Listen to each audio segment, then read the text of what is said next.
ರವಿ ಅವರೇ ನಮಸ್ತೆ. ನಮಸ್ತೆ. ನಿಮ್ಮ ಸ್ಟುಡಿಯೋಲಿ ಕೂತಿದ್ದೀವಿ, ತುಂಬಾ ಜನ ಇದ್ದಾರೆ, ಒಳಗೆ ಕೆಲಸ ಮಾಡ್ತಾ ಇದ್ದಾರೆ, ಇಲ್ಲೂ ಕೆಲಸ ಮಾಡ್ತಾ ಇದ್ದಾರೆ. ನಿಮ್ಮ ಮೇಲೆ ಜವಾಬ್ದಾರಿ ಕೂಡ ಹೆಚ್ಚಿದೆ. ಒಂದು ಸಂಗೀತ ನಿರ್ದೇಶಕನಾಗೂ ಜವಾಬ್ದಾರಿ ಇದೆ, ಈಗ ನಿರ್ದೇಶಕ ಕೂಡ. ಇದು ನಿಮ್ಗೆ ಹೊಸದಲ್ಲ, ಆದರೆ ಈ ಒಂದು ಸಬ್ಜೆಕ್ಟ್ ಮ್ಯಾಟರ್ ಪ್ಲಸ್ ನೀವೇನನ್ನ ಹೇಳಲಿಕ್ಕೆ ಹೊರಟಿದ್ದೀರಿ, ಯಾವ ಉದ್ದೇಶದಿಂದ ಬಂದಿದ್ದೀರಿ, ಅದೆಲ್ಲ ನೋಡಿದ್ರೆ ಸ್ವಲ್ಪ ಜವಾಬ್ದಾರಿ ಹೆಚ್ಚೇ ಇದ್ದ ಆಗಿದೆ. ಇಷ್ಟು ಜವಾಬ್ದಾರಿಯಲ್ಲಿ ನಗುವಿಗೆ ಆಸ್ಪದ ಇದೆಯಾ? ನಗುವಿಗೆ ಒಂದು ಸ್ಥಳ ಇದೆಯಾ? ಖಂಡಿತ. ಅಂದ್ರೆ ನಗುವಿಗೆ ಯಾಕೆ ಆಸ್ಪದ ಇದೆ ಅಂತ ಹೇಳಿದ್ರೆ, ಜೀವನದಲ್ಲಿ ಎಲ್ಲಾ ದಿಕ್ಕಲ್ಲೂ ಸಂಪಾದನೆ ಮಾಡ್ತೀವಿ, ಅದನ್ನ ಕಳಿತೀವಿ. ಬಟ್ ಈ ಸಾರಿಯ ಸಂಪಾದನೆ ಒಂದು ಒಳ್ಳೆ ದಿಕ್ಕಿಗೆ ಕಳೆದಿದ್ದಂತ ಖುಷಿ, ಅಂದ್ರೆ ಇಷ್ಟು ವರ್ಷದ ಕನಸನ್ನ ಈಡೇರಿದಂತ ಖುಷಿ, ಒಂದು ಜವಾಬ್ದಾರಿಗೆ ಋಣಭಾರದಲ್ಲಿ ಒಂದು 100ರಲ್ಲಿ ಒಂದು 2% ನಾನೇನೋ ಸಾಧನೆ ಮಾಡ್ತೀನಿ ಅಂತ ಖುಷಿ ಸಾಕು. ಅಂದ್ರೆ ಜೀವಮಾನದ ಒಂದು ಮಹತ್ತರ ಸಾಧನೆ, ನಾನು ಅನ್ಕೊಂಡಿದ್ದ ಸಾಧನೆ ಮಾಡ್ನಲ್ಲ ಅಂತ. Lovely lovely lovely. ನೀವು ಸಂಪಾದಿಸಿದನ್ನ ಕಳೆಯೋದ್ರ ಬಗ್ಗೆ ಮಾತಾಡಿದ್ರಿ. ಮುಂಚೆ ಅಂದ್ರೆ ಹೋದ್ಸಲ ನಾವು ಭೇಟಿಯಾದಾಗ ನೀವು ಹೇಳಿದ್ರಿ, ತಿಂಗಳ ಕೊನೆಯಲ್ಲಿ ನಂದು ಬ್ಯಾಲೆನ್ಸ್ 0 ಆಗ್ಬಿಡ್ಬೇಕು ಅಂತ. ಈಗ ತಿಂಗಳ ಮಧ್ಯದಲ್ಲಿ ಇದೀವಿ, ಹೇಗಿದೆ ಬ್ಯಾಲೆನ್ಸ್? ಆಲ್ಮೋಸ್ಟ್ ಆಗಿದೆ. ನಮ್ಮಲ್ಲಿ ದೋಣಿ ಕೆಲಸ ಮಾಡ್ತಾ ಒಂದು ಕತೆ ಇದೆ. ದೋಣಿ ಕೆಲಸ ಮಾಡ್ತಾ ಮಾಡ್ತಾ ಕೆಳಗಡೆ ಅಂದ್ರೆ ತೆಗಿತಾ ಹೋಗ್ತೀವಿ. ಸೊ ಕೆಳಗಡೆ ಹುಲ್ ಕಾಣಿಸುತ್ತೆ. ಸೊ ಆ ನಿಟ್ಟಿನಲ್ಲಿ ಇದೆ. ಬಟ್ ಭಗವಂತ ಏನೋ ಅದನ್ನೆಲ್ಲವನ್ನು ಏನು ಬಗೆಹರಿಸ್ತಾನಂತ ಒಂದು ನಂಬಿಕೆನೂ ಇದೆ. ಸರಿ. ಅದ್ರ ಜೊತೆಗೆ ಶಕ್ತಿ ಇದೆ. ಈಗ ನಾವು ಭಯಪಡುವಂತ ಅಗತ್ಯ ಏನಿಲ್ಲ. ಭಗವಂತ ಬುದ್ಧಿ ಕೊಟ್ಟಿದ್ದಾನೆ, ಒಂದಿಷ್ಟು ಬಳಗ ಏನು ಸ್ನೇಹಿತರ ಬಳಗ ಕೊಟ್ಟಿದ್ದಾನೆ, ಶಕ್ತಿ ಕೊಟ್ಟಿದ್ದಾನೆ. ನನ್ನ ಲೆಕ್ಕದಲ್ಲಿ ಯಾವ್ದು ಲಾಸ್ ಅಲ್ಲ ಅಂತ. ಅಂದ್ರೆ ಪ್ರತಿಯೊಂದು ನಾವು ಸೋಲು ಅಂತ ಹೇಳ್ತೀವಲ್ಲ, ಆ ಸೋಲು ಇನ್ನೊಬ್ರಿಗೆ ಊಟವೇ. ಕರೆಕ್ಟ್. ಸೊ ಜೀವನ ಆ ದಿಕ್ಕಲ್ಲಿ ನೋಡಿದೀನಿ ನಾನು. ಸಿನಿಮಾಗಳು ಮಾಡ್ತೀವಿ, ಅದ ಯಶಸ್ಸಾಗುತ್ತೋ ಬಿಡುತ್ತೋ, ಆ ಆಂಗಲ್ ಅಲ್ಲಿ ಸಿನಿಮಾ ಮಾಡೋದಕ್ಕಿಂತ ಒಂದ್ 4 ಜನಕ್ಕೆ ಬದುಕಾಗುತ್ತಲ್ಲ ಅನ್ನೋ ದೃಷ್ಟಿಕೋನದಲ್ಲಿ ಸಿನಿಮಾಗಳನ್ನ ಮಾಡ್ತಾ ಇದ್ದೀನಿ. ನನ್ನ ಇರುವ ಬಿಸಿ ವರ್ಕಿಗೆ ನಾನು ಈ ಆಂಗಲ್ಗೆ ಬರುವಂತ ಅಗತ್ಯವೇ ಇಲ್ಲ. ಈ ತರದ್ ಇನ್ನೊಂದು 4 ಬಿಲ್ಡಿಂಗ್ ತಗೊಂಡು ಇನ್ನೊಂದು ಎಕರೆಗಟ್ಟಲೆ ಜಾಗ ತಗೊಂಡು ಏನೋ ಒಂದು ಮಾಡ್ಕೊಂಡಿರ್ಬೋದು. ಬಟ್ ಎಲ್ಲರಂತೆ ನಾನಾದ್ರೆ ನಾನು ಉಳಿದವ್ರನ್ನ ನೋಡಿ ಮಾತಾಡಿದ್ದಕ್ಕೂ ಏನ್ ಪ್ರಯೋಜನ ಬಂತು? ಸೊ ನನ್ನ ದಿಕ್ಕು ಆ ತರದ ಇರಬಾರ್ದು. ಓಕೆ, ಕೆರೆ ನೀರನ್ನು ಕೆರೆಗೆ ಚೆಲ್ಲಿ, ಸೊ ನಾನು ಹೇಗೆ ಬೆಳಕಿಗೆ ಬಂದು ಅದೇ ರೀತಿ ಇನ್ನೊಂದಿಷ್ಟು ಜನಕ್ಕೆ ಬೆಳಕಾಗುವಂತ ಹೆಜ್ಜೆ. ಸರಿ, ಇದು ಸ್ವಲ್ಪ ಒಂದು ಬೇರೆ ದಿಕ್ಕಿನಲ್ಲಿ ಈ ಒಂದು ಪ್ರಶ್ನೆನ ಕೇಳ್ತಾ ಇದ್ದೀನಿ. ವಿಚ್ ಇಸ್, ನಾನು ಬೇರೆಯವ್ರನ್ನ ನೋಡಿ ಏನು ಅವ್ರು ಯಾಕೆ ಹೀಗೆ ಮಾಡ್ತಾ ಇದ್ದಾರೆ, ಅವ್ರಿಗೆ ಅಷ್ಟು ಏನೋ ಶಕ್ತಿ ಇದೆ, ಅವ್ರು ಇದನ್ನೆಲ್ಲ ಮಾಡಬಹುದಿತ್ತಲ್ಲ ಅಂತ ನಾನು ಕೇಳಿದ್ದೆ. ಅದೇ ಅವಕಾಶ ನನಗೆ ಸಿಕ್ಕಾಗ ನಾನು ಹಾಗೆ ಇರಬಾರ್ದು, ನಾನು ಏನನ್ನ ಟೀಕೆ ಮಾಡಿದ್ನೋ ಅದನ್ನ ನಾನು ಹಾಗೆ ವರ್ತಿಸಬಾರ್ದು ಅಂತ ಹೇಳ್ತಾ ಇದ್ದೀರಿ. ಬಟ್ ಇದೆಲ್ಲವೂ ನಾವೇ ಕಟ್ಟಿಕೊಂಡ ಒಂದು ಕಥೆ ಅಲ್ವಾ? ಅಂದ್ರೆ ಇದಕ್ಕೆ ನಿಜವಾದ ಪ್ರಮಾಣ ಏನು ಅಂದ್ರೆ ಆತ್ಮತೃಪ್ತಿ ಸಿಗ್ತಾ ಇದೆಯಾ ಅನ್ನೋದು. ಅದಕ್ಕೆ ಪ್ರಮಾಣ ಏನು? ಅಂದ್ರೆ ಯಶಸ್ಸು ಅನ್ನುವಂಥದ್ದು ಒಂದು ಹೊತ್ತಿನ ಊಟ. ನನ್ನ ಲೆಕ್ಕದಲ್ಲಿ ನಾನು ಮತ್ತೊಂದು ಊಟ ಮಾಡೋದಿಲ್ವಾ? ಮಾಡೇ ಮಾಡ್ತೇನೆ. ಸೊ ಆ ನಿಟ್ಟಿನಲ್ಲಿ ನಾನು ಒಬ್ಬನೇ ಊಟ ಮಾಡೋದಕ್ಕಿಂತ ಆ ಯಶಸ್ಸಲ್ಲಿ ಇನ್ನೊಂದಿಷ್ಟು ಜನಕ್ಕೆ ಊಟ ಆಗೋ ತರ ಆದ್ರೆ, ಯಶಸ್ಸು ಸಿಕ್ಕಿದೆ, ಆ ಸಿಕ್ಕಿದಲ್ಲಿ ನಾನು ಒಬ್ಬ ಅದನ್ನ ಎಂಜಾಯ್ ಮಾಡಿ ಒಬ್ಬನೇ ಕೂತ್ಕೊಂಡು ಅದನ್ನ ಸವಿಯೋದಕ್ಕಿಂತ ಆ ಯಶಸ್ಸಿನ ಬಂದಂತ ಏನು ಬಲ ಏನಿದೆ, ಆ ಬಲವನ್ನು ಇನ್ನೊಂದಿಷ್ಟು ಜನಕ್ಕೆ ಹಂಚಿದ್ರೆ, ಅವ್ರೊಳಗಡೆ ಒಂದು ಬಲ ಹುಟ್ಟಿದ್ರೆ, ನಾನು ಹೇಗೆ ಈ ದಿಕ್ಕಿಗೆ ಬಂದೆ, ಬಹುಶಃ ಉಗ್ರಾಮಲ್ಲಿ ಪ್ರಶಾಂತ್ ಸರ್ ನನ್ನನ್ನು ಗುರುತಿಸಿ ನನಗೊಂದು ವೇದಿಕೆ ಕೊಡ್ತಾ ಇದ್ದಿದ್ರೆ, ಅಂದ್ರೆ ಆ ಲೇಬಲ್ ನನಗೆ ಕೊಡ್ತಾ ಇದ್ದಿದ್ರೆ, ಬಹುಶಃ ಇವತ್ತಿಗೆ ನಾನು ನಿಮ್ಮ ಮುಂದೆ ಇರ್ತಾ ಇರ್ಲಿಲ್ಲ. ಸರಿ, ಆದ್ರೆ ನೀವೇನನ್ನ ಮಾಡ್ತಾ ಇದ್ದೀರೋ ಅಂದ್ರೆ ನಿಮ್ಮ ಹಸಿವನ್ನ ಮಾತ್ರ ಹಂಗಿಸರೆ ಬೇರೆಯವರು ಹಸ್ಕೊಂಡಿದ್ರೆ ಅವರು ಊಟ ಮಾಡ್ಲಿ ಅನ್ನೋ ಒಂದು ಆಲೋಚನೆ. ಇದರಿಂದ ಇದು ಸ್ವಾರ್ಥವೇ ಆಗತ್ತೆ. ಬಟ್ ಇದರಿಂದ ರವಿ ಅವ್ರಿಗೆ ಏನ್ ಸಿಗ್ತಾ ಇದೆ, ಏನ್ ದೊರಕ್ತಾ ಇದೆ? ಇಲ್ಲ ನಾನು ಸರಿಯಾದನ್ನೇ ಮಾಡ್ತಾ ಇದ್ದೀನಿ ಅಂತ ಅವ್ರಿಗೆ ಹೇಗೆ ಗೊತ್ತಾಗ್ತಾ ಇದೆ? ಇಲ್ಲಿ ಪ್ರತಿಯೊಬ್ಬರ ಮುಖದಲ್ಲೂ ಒಂದು ನಗು. ನಾನ್ ಕಂಡಂಗೆ, ಈಗ ಉದಾಹರಣೆಗೆ ನನ್ನ ಎಲ್ಲಾ ಸಿನಿಮಾಗಳಲ್ಲೂ ನಾನು ಫಸ್ಟ್ ಮೊದಲನೇ ಗರ್ಗಣ ಮಂಡಲ ಸಿನಿಮಾ ಮಾಡಿದವು, ಯಾವ ಸಿನಿಮಾವು ನಾವು ಅಂದ್ರೆ ಅದರಿಂದ ಅಗಾಧವಂತ ದುಡ್ಡು ಮಾಡಿದೀವಿ ಅಂತಲ್ಲ. ಪ್ರತಿ ಪ್ರಯೋಗದಲ್ಲೂ ಒಂದು ಹಿಂದಿನ ಮೇಲ್ನೋಟಕ್ಕೆ ನಿಮ್ಗೆ ಸಿನಿಮಾ ಅಂತ ಕಂಡ್ರು, ಅದ್ರ ಹಿಂದಿನ ಪ್ರಯೋಗಗಳು, ಹಿಂದಿನ ಆಲೋಚನೆಗಳು ಎಲ್ಲವೂ ಬೇರೆ ಇದೆ. ನಾನು ಬಂದಂತ ನಾನು ಏನು ಬಸರೂರಿಂದ ಬಂದೆ. ನಮ್ಮ ಭಾಷೆಯನ್ನು ಯಾರು ಬಳಸ್ತಾ ಇರ್ಲಿಲ್ಲ. ಅಂದ್ರೆ ಅರ್ಥ ಆಗುತ್ತೋ, ಈಗ ನಾನು ನಿಮ್ಮ ಹತ್ರ ಬೆಂಗಳೂರು ಕನ್ನಡದಲ್ಲೇ ಮಾತಾಡ್ತಾ ಇದ್ದೆ. ಸೊ ನಮ್ಮ ಊರಿನ ಭಾಷೆಯಲ್ಲಿ ನಾನು ಮಾತಾಡ್ತಾ ನಿಮ್ಗೆ ಅರ್ಥ ಆಗುತ್ತೋ ಇಲ್ಲೋ ಅನ್ನೋದ ದಿಕ್ಕಲ್ಲಿ ನಾವು ಬಂದಿದ್ವಿ. ಸೊ ಇದನ್ನ ಫಸ್ಟ್ ನಮ್ಮವರು ಯಾರಿದ್ದಾರೆ ನಾವೇ ಯಾಕೆ ಬೇರೆ ಭಾಷೆನ ಮಾತಾಡ್ಬೇಕು, ನಮ್ಮೊಳಗಡೆ ಒಂದು ಕಾನ್ಫಿಡೆನ್ಸ್ ಲೆವೆಲ್ ಹುಟ್ಟಬೇಕು ಅಂತ ಹೇಳಿ ಕರೆಕ್ಟ್. ಆಲ್ಬಮ್ಗಳನ್ನ ಮಾಡಿದೆ. ನಮ್ಮ ಕುಂದಾಪುರ ಕನ್ನಡ ಭಾಷೆಯಲ್ಲಿ ಆಲ್ಬಮ್ಗಳನ್ನ ಮಾಡಿದೆ. ಅದ್ರದ್ದು ಏನು ಮುಂದ್ ಬರ್ತಾ ಒಂದು ದೊಡ್ಡ ವರ್ಷನ್ ಬಂದು ಬಾರಿ ಖುಷಿ ಮರ್ರೆ ನಂಗೆ ನನ್ನ ಹೆಂಡ್ತಿನ ಕಂಡ್ರೆ. ಸೊ ಇದಾದ್ಮೇಲೆ ಫಸ್ಟ್ ಆಲ್ಬಮ್ ಮಾಡಿದೆ, ಅದಾದ್ಮೇಲೆ ಇನ್ನೊಂದು ಆಲ್ಬಮ್ ಮಾಡಿದೆ, ಅದಾದ್ಮೇಲೆ ಜನರಿಗೆ ಇನ್ನೂ ಇದ್ರ ಬಗ್ಗೆ ಅವೇರ್ನೆಸ್ ಹುಟ್ಟಬೇಕು, ಅದ್ರ ಜೊತೆಗೆ ನಮ್ಮ ಭಾಷೆ ಬಗ್ಗೆ ನಾವು ಗೊತ್ತಲ್ಲಿ ತಿರುಗಬೇಕು. ಸೊ ಒಂದು ಕಾನ್ಫಿಡೆನ್ಸ್ ಲೆವೆಲ್ ನಮ್ಮ ಒಳಗಡೆ ಹುಟ್ಟಬೇಕಂತ ಹೇಳಿ ಗರ್ಗರ್ ಮಣ್ಣ ಅಂತ ಒಂದು ನಮ್ಮ ಭಾಷೆ ಒಂದು ಸಿನಿಮಾ ಮಾಡಿದೆ. ಅದಾದ್ಮೇಲೆ ಇನ್ನೊಂದು ಕಮರ್ಷಿಯಲ್ ಸಿನಿಮಾ ಆಂಗಲ್ ಅಲ್ಲಿ ಕೊಡ್ಬೇಕು ಅಂತ ಹೇಳಿ ಬಿಲಿಂಡರ್ ಅಂತ ಒಂದು ಸಿನಿಮಾ ಮಾಡಿದೆ. ಎಲ್ಲದರಲ್ಲೂ ಗ್ರಾಮೀಣ ಕಥೆನೇ ಇಟ್ಕೊಂಡು ಮಾಡಿದ್ದೆ. ಅದಾದ್ಮೇಲೆ ನಮ್ಮ ಊರಿನ ಭಾಷೆ ಬೆಂಗಳೂರು ಕನ್ನಡ ಎರಡೂ ಸಮ್ಮಿಶ್ರ ಆಗ್ಬೇಕು, ಮೈನ್ ಸ್ಟ್ರೀಮಿಗೆ ನಮ್ಮ ಭಾಷೆ ಬರ್ಬೇಕು ಅಂತ ಹೇಳಿ ಕಟಕ ಅಂತ ಒಂದು ಸಿನಿಮಾ ಮಾಡಿದೆ. ಇದಾದ್ಮೇಲೆ ಮಕ್ಕಳನ್ನ ಇಟ್ಕೊಂಡು ಕಟಕದಲ್ಲಿ ಒಂದು ಆಡಿಷನ್ ಮಾಡಿದೆ. 300 ಮಕ್ಕಳು ಬಂದ್ರು. ಅಲ್ಲಿ ಒಬ್ಬಳನ್ನ ಸೆಲೆಕ್ಟ್ ಮಾಡಿದೆ. ನಮಗೆ ಒಳಗಡೆ ಒಂದು ಬೇಜಾರಿತ್ತು, 300 ಜನ ಕರ್ಕೊಂಡ್ಬಂದು ಒಬ್ಬಳನ್ನ ಸೆಲೆಕ್ಟ್ ಮಾಡಿದೆ. ಉಳಿದವ್ರಿಗೆ ಒಳಗಡೆ ಒಂದು ಆತ್ಮವಿಶ್ವಾಸ ಹೇಗೆ ಕುಗ್ಬೋದು, ಇಲ್ಲ ನಾನು ತಪ್ಪು ಮಾಡಿದೆ ಅಂತ ಹೇಳಿ ಅವರೆಲ್ಲರನ್ನು ಯಾರೆಲ್ಲ ಆಡಿಷನ್ ಬಂದು ಅವರೆಲ್ಲರನ್ನು ಸೆಲೆಕ್ಟ್ ಮಾಡ್ಕೊಂಡು ಗಿರ್ಮಿಟ್ ಅಂತ ಒಂದು ಮಕ್ಕಳನ್ನ ಇಟ್ಕೊಂಡು ಸಿನಿಮಾ ಮಾಡಿದೆ. ಅಲ್ಲೂ ಅಷ್ಟೇ, ಒಂದು ಆ ಕಾಲಘಟ್ಟದಲ್ಲಿ ಎಲ್ಲಾ ಕಡೆ ಇದ್ದಂತ ಸಮಸ್ಯೆಗಳು, ಒಂದು ಮದುವೆಗೆ ಎಷ್ಟೆಲ್ಲ ಕಷ್ಟ ಪಡ್ತಾರೆ ಅನ್ನೋದು ನನಗೆ ತುಂಬಾ ಇಷ್ಟವಾದ ಚಿತ್ರ ಗಿರ್ಮಿಟ್. ಸೊ ಅದನ್ನ ಟಾಪಿಕ್ ಇಟ್ಕೊಂಡು ಸಿನಿಮಾ ಮಾಡಿದೆ. ಇದಾದ್ಮೇಲೆ ಒಂದು ಸಿನಿಮಾ ಇಂಡಸ್ಟ್ರಿ ಒಂದು ಇದನ್ನ ನೋಡಿದೆ, ಎಲ್ಲ ಬಹಳ ಕಷ್ಟದಲ್ಲಿತ್ತು. ಸೊ ನಾನು ಪಬ್ಲಿಕ್ ರಿಲೀಸ್ ಅಂತ ಮಾಡಿಲ್ಲ, ಪ್ರೈವೇಟ್ ರಿಲೀಸ್ ಅಂತ ಮಾಡಿದೆ. ಕಡಲ್ ಅಂತ ಒಂದು ಸಿನಿಮಾ, ಮೀನುಗಾರರ ಸಮಸ್ಯೆಗಳನ್ನ ಇಟ್ಕೊಂಡು ಅಲ್ಲಿನ ಸುತ್ತ ಒಂದು ಕಥೆಯನ್ನು ಹೆಣೆದು ಇವರ ಬದುಕನ್ನು ಒಂದ್ಸರಿ ನೋಡಿ ಅಂತ ಹೇಳಿ ಒಂದು ಸಿನಿಮಾ ಮಾಡಿದೆ. ಇದಾದ್ಮೇಲೆ ಇವೆಲ್ಲ ಅನುಭವಗಳನ್ನ ಬಂದಾದ್ಮೇಲೆ ಅನಿಸ್ತು, ಓಕೆ ಇದು ಒಂದು ರೈಟ್ ಟೈಮ್, ಈಗ ಒಂದು ಅನುಭವ ಸಿಕ್ಕಿದೆ, ನಾನು ಏನು ಅನ್ಕೊಂಡಿದ್ದೆ ಮಾಡ್ಲಿಕ್ಕೆ ಕೊಡ್ಲಿಕ್ಕೆ, ಸೊ ಅದಕ್ಕೊಂದು ಸರಿಯಾದ ಸಮಯ ಬಂದಿದೆ ಅಂತ ಹೇಳಿ. ಪ್ರತಿ ಸಲವೂ ಸಂಗೀತದಲ್ಲಿ ದುಡ್ದಿದ್ನ ಇಲ್ಲಿ ಕಳಿಬೇಕು, ಅದರಿಂದ ಒಂದಿಷ್ಟು ಜನ ಅದೇ ಹೇಳ್ದಲ್ಲ, ನಮ್ಮ ಸೋಲು ಇನ್ನೊಬ್ಬರಿಗೆ ಊಟ ಆಗೋ ತರ ಆಗುತ್ತೆ. ಕರೆಕ್ಟ್. ಸೊ ಈ ದಿಕ್ಕಲ್ಲಿ ಮಾಡ್ತಾ ಇದ್ದೀನಿ. ಪ್ರತಿ ಸಲವೂ ಸಿನಿಮಾ ಮಾಡುವಂತ ಉದ್ದೇಶವೇ ಅಷ್ಟೇ, ನಮ್ಗೆ ಬೇರೆ ಯಾವ್ದು ನಮ್ಗೆ ಫೀಲ್ಡ್ಗಳು ಗೊತ್ತಿಲ್ಲ. ಹಾಗಾಗಿ ಆ ದಿಕ್ಕಲ್ಲಿ ಇದನ್ನ ಕಳಿಬೇಕು, ಇದರಿಂದ ಒಂದು ಆತ್ಮತೃಪ್ತಿ. ಈ ದಿಕ್ಕಲ್ಲಿ ಏನೆಲ್ಲ ಅದು ಗೊತ್ತಾಗುತ್ತೆ ನಮ್ಗೆ. ಇನಿಷಿಯಲಿ ಸಿನಿಮಾ ಸ್ಟಾರ್ಟ್ ಇಂದ ಹಿಡಿದು ಎಂಡ್ ತನಕನೂ ಅದು ಗೊತ್ತಾಗ್ಬಿಡುತ್ತೆ. ಇದ್ರ ಜೊತೆ ಇನ್ನೊಂದಿಷ್ಟು ಏನ್ ನಮ್ಮ ಏನು ಸಂಸ್ಥಾನ ಅಂತ ಒಂದು ಮಾಡ್ಕೊಂಡಿದ್ದೀನಿ, ಬಸವಣ್ಣ ಸಂಸ್ಥಾನ. ಈ ಮೂಲಕ ಒಂದಿಷ್ಟು ಲಾಸ್ಟ್ ಇಯರ್ ನಮ್ಮ ಶಾಲೆ, ನಾನು ಓದಿದಂತ ಶಾಲೆನ ಕಂಪ್ಲೀಟ್ ಡೆವಲಪ್ಮೆಂಟ್ ಮಾಡಿದೆ. ಸೊ ಅದಾದ್ಮೇಲೆ ಅದಕ್ಕೆ ಸರಿಯಾಗಿ ಏನೆಲ್ಲ ಬೇಕು ಆ ಆಯಾಮದೊಳಗೆ ಏನೆಲ್ಲ ಮಾಡ್ಬೋದು ಅದನ್ನೆಲ್ಲ ಮಾಡ್ತಾ ಇದ್ದೀನಿ. Lovely lovely lovely. ಕಳೆದ ಬಾರಿ ನಾವು ಭೇಟಿಯಾದಾಗ ಒಂದು ತುಂಬಾ ಚೆನ್ನಾಗಿ ಹೇಳಿದ್ರಿ. ಅಲ್ಲಿ ನೀವು ಊರಿಗೆ ಹೋದಾಗ ಮನೆಗಳೆಲ್ಲ ನನ್ನ ಜೊತೆ ಮಾತಾಡ್ತಿದ್ದ ಹಾಗಿತ್ತು. ನಾನ್ ನಿಮಗೆ ಆಶ್ರಯ ನೀಡಿಲ್ವಾ, ನಾನ್ ನಿಮಗೆ ಏನೋ ಸುಖ ಸಂತೋಷ ನೀಡಿಲ್ವಾ, ಆದ್ರೆ ಈಗ ನನ್ನನ್ನು ಯಾರು ನೋಡ್ಕೊಳ್ತಾರೆ, ನನ್ನ ಜೊತೆ ಯಾರು ಇಲ್ಲ ಅಂತ. ಹಾಗಾಗಿ ನಮ್ಮ ಊರನ್ನ ಬಿಟ್ಟು ಯಾಕೆ ಹೋಗಬೇಕು ಹೊರಗಡೆ ಜನ, ಇಲ್ಲೇ ಉದ್ಯೋಗಗಳನ್ನ, ಕೆಲಸಗಳನ್ನ, ಇಲ್ಲೇ ಒಂದು ಎಕಾನಮಿಯನ್ನ ಬಿಲ್ಡ್ ಮಾಡಬಹುದು ಅನ್ನೋ ಒಂದು ಉದ್ದೇಶದಲ್ಲಿ ಮಾಡ್ತಾ ಇದ್ದೀನಿ ಅಂತ. ಅಂಡ್ ಹೊತ್ತಲ ಹೇಳಿದ್ರಿ, ಒಂದು ಇಲ್ಲಿವರೆಗೂ ನಾನು ಮಾಡಿರೋ ಚಿತ್ರಗಳಲ್ಲಿ ಒಂದು 3 ರಿಂದ 4 ಕೋಟಿ ರೂಪಾಯಿ ಬಂದಿದೆ ಬಸವರೊಳಗಡೆ ಅಂತ. ಒಂದು ರೀಸೆಂಟ್ ಸಂದರ್ಶನ ಹೇಳಿದ್ರಿ, ಒಂದು 14 ರಿಂದ 20 ಕೋಟಿವರೆಗೂ ಬಂದಿದೆ ಅಂತ. ಇದೆಲ್ಲ ಆಗಿದೆ. ಅಫ್ಕೋರ್ಸ್ ನಿಮ್ಮ ಅವಧಿ ಇನ್ನೂ ಸಣ್ಣದೇ ಆಗಿದೆ, ಇನ್ನು ಮುಂದೆ ಹೋಗೋ ಪಯಣ ದೊಡ್ಡದಿದೆ.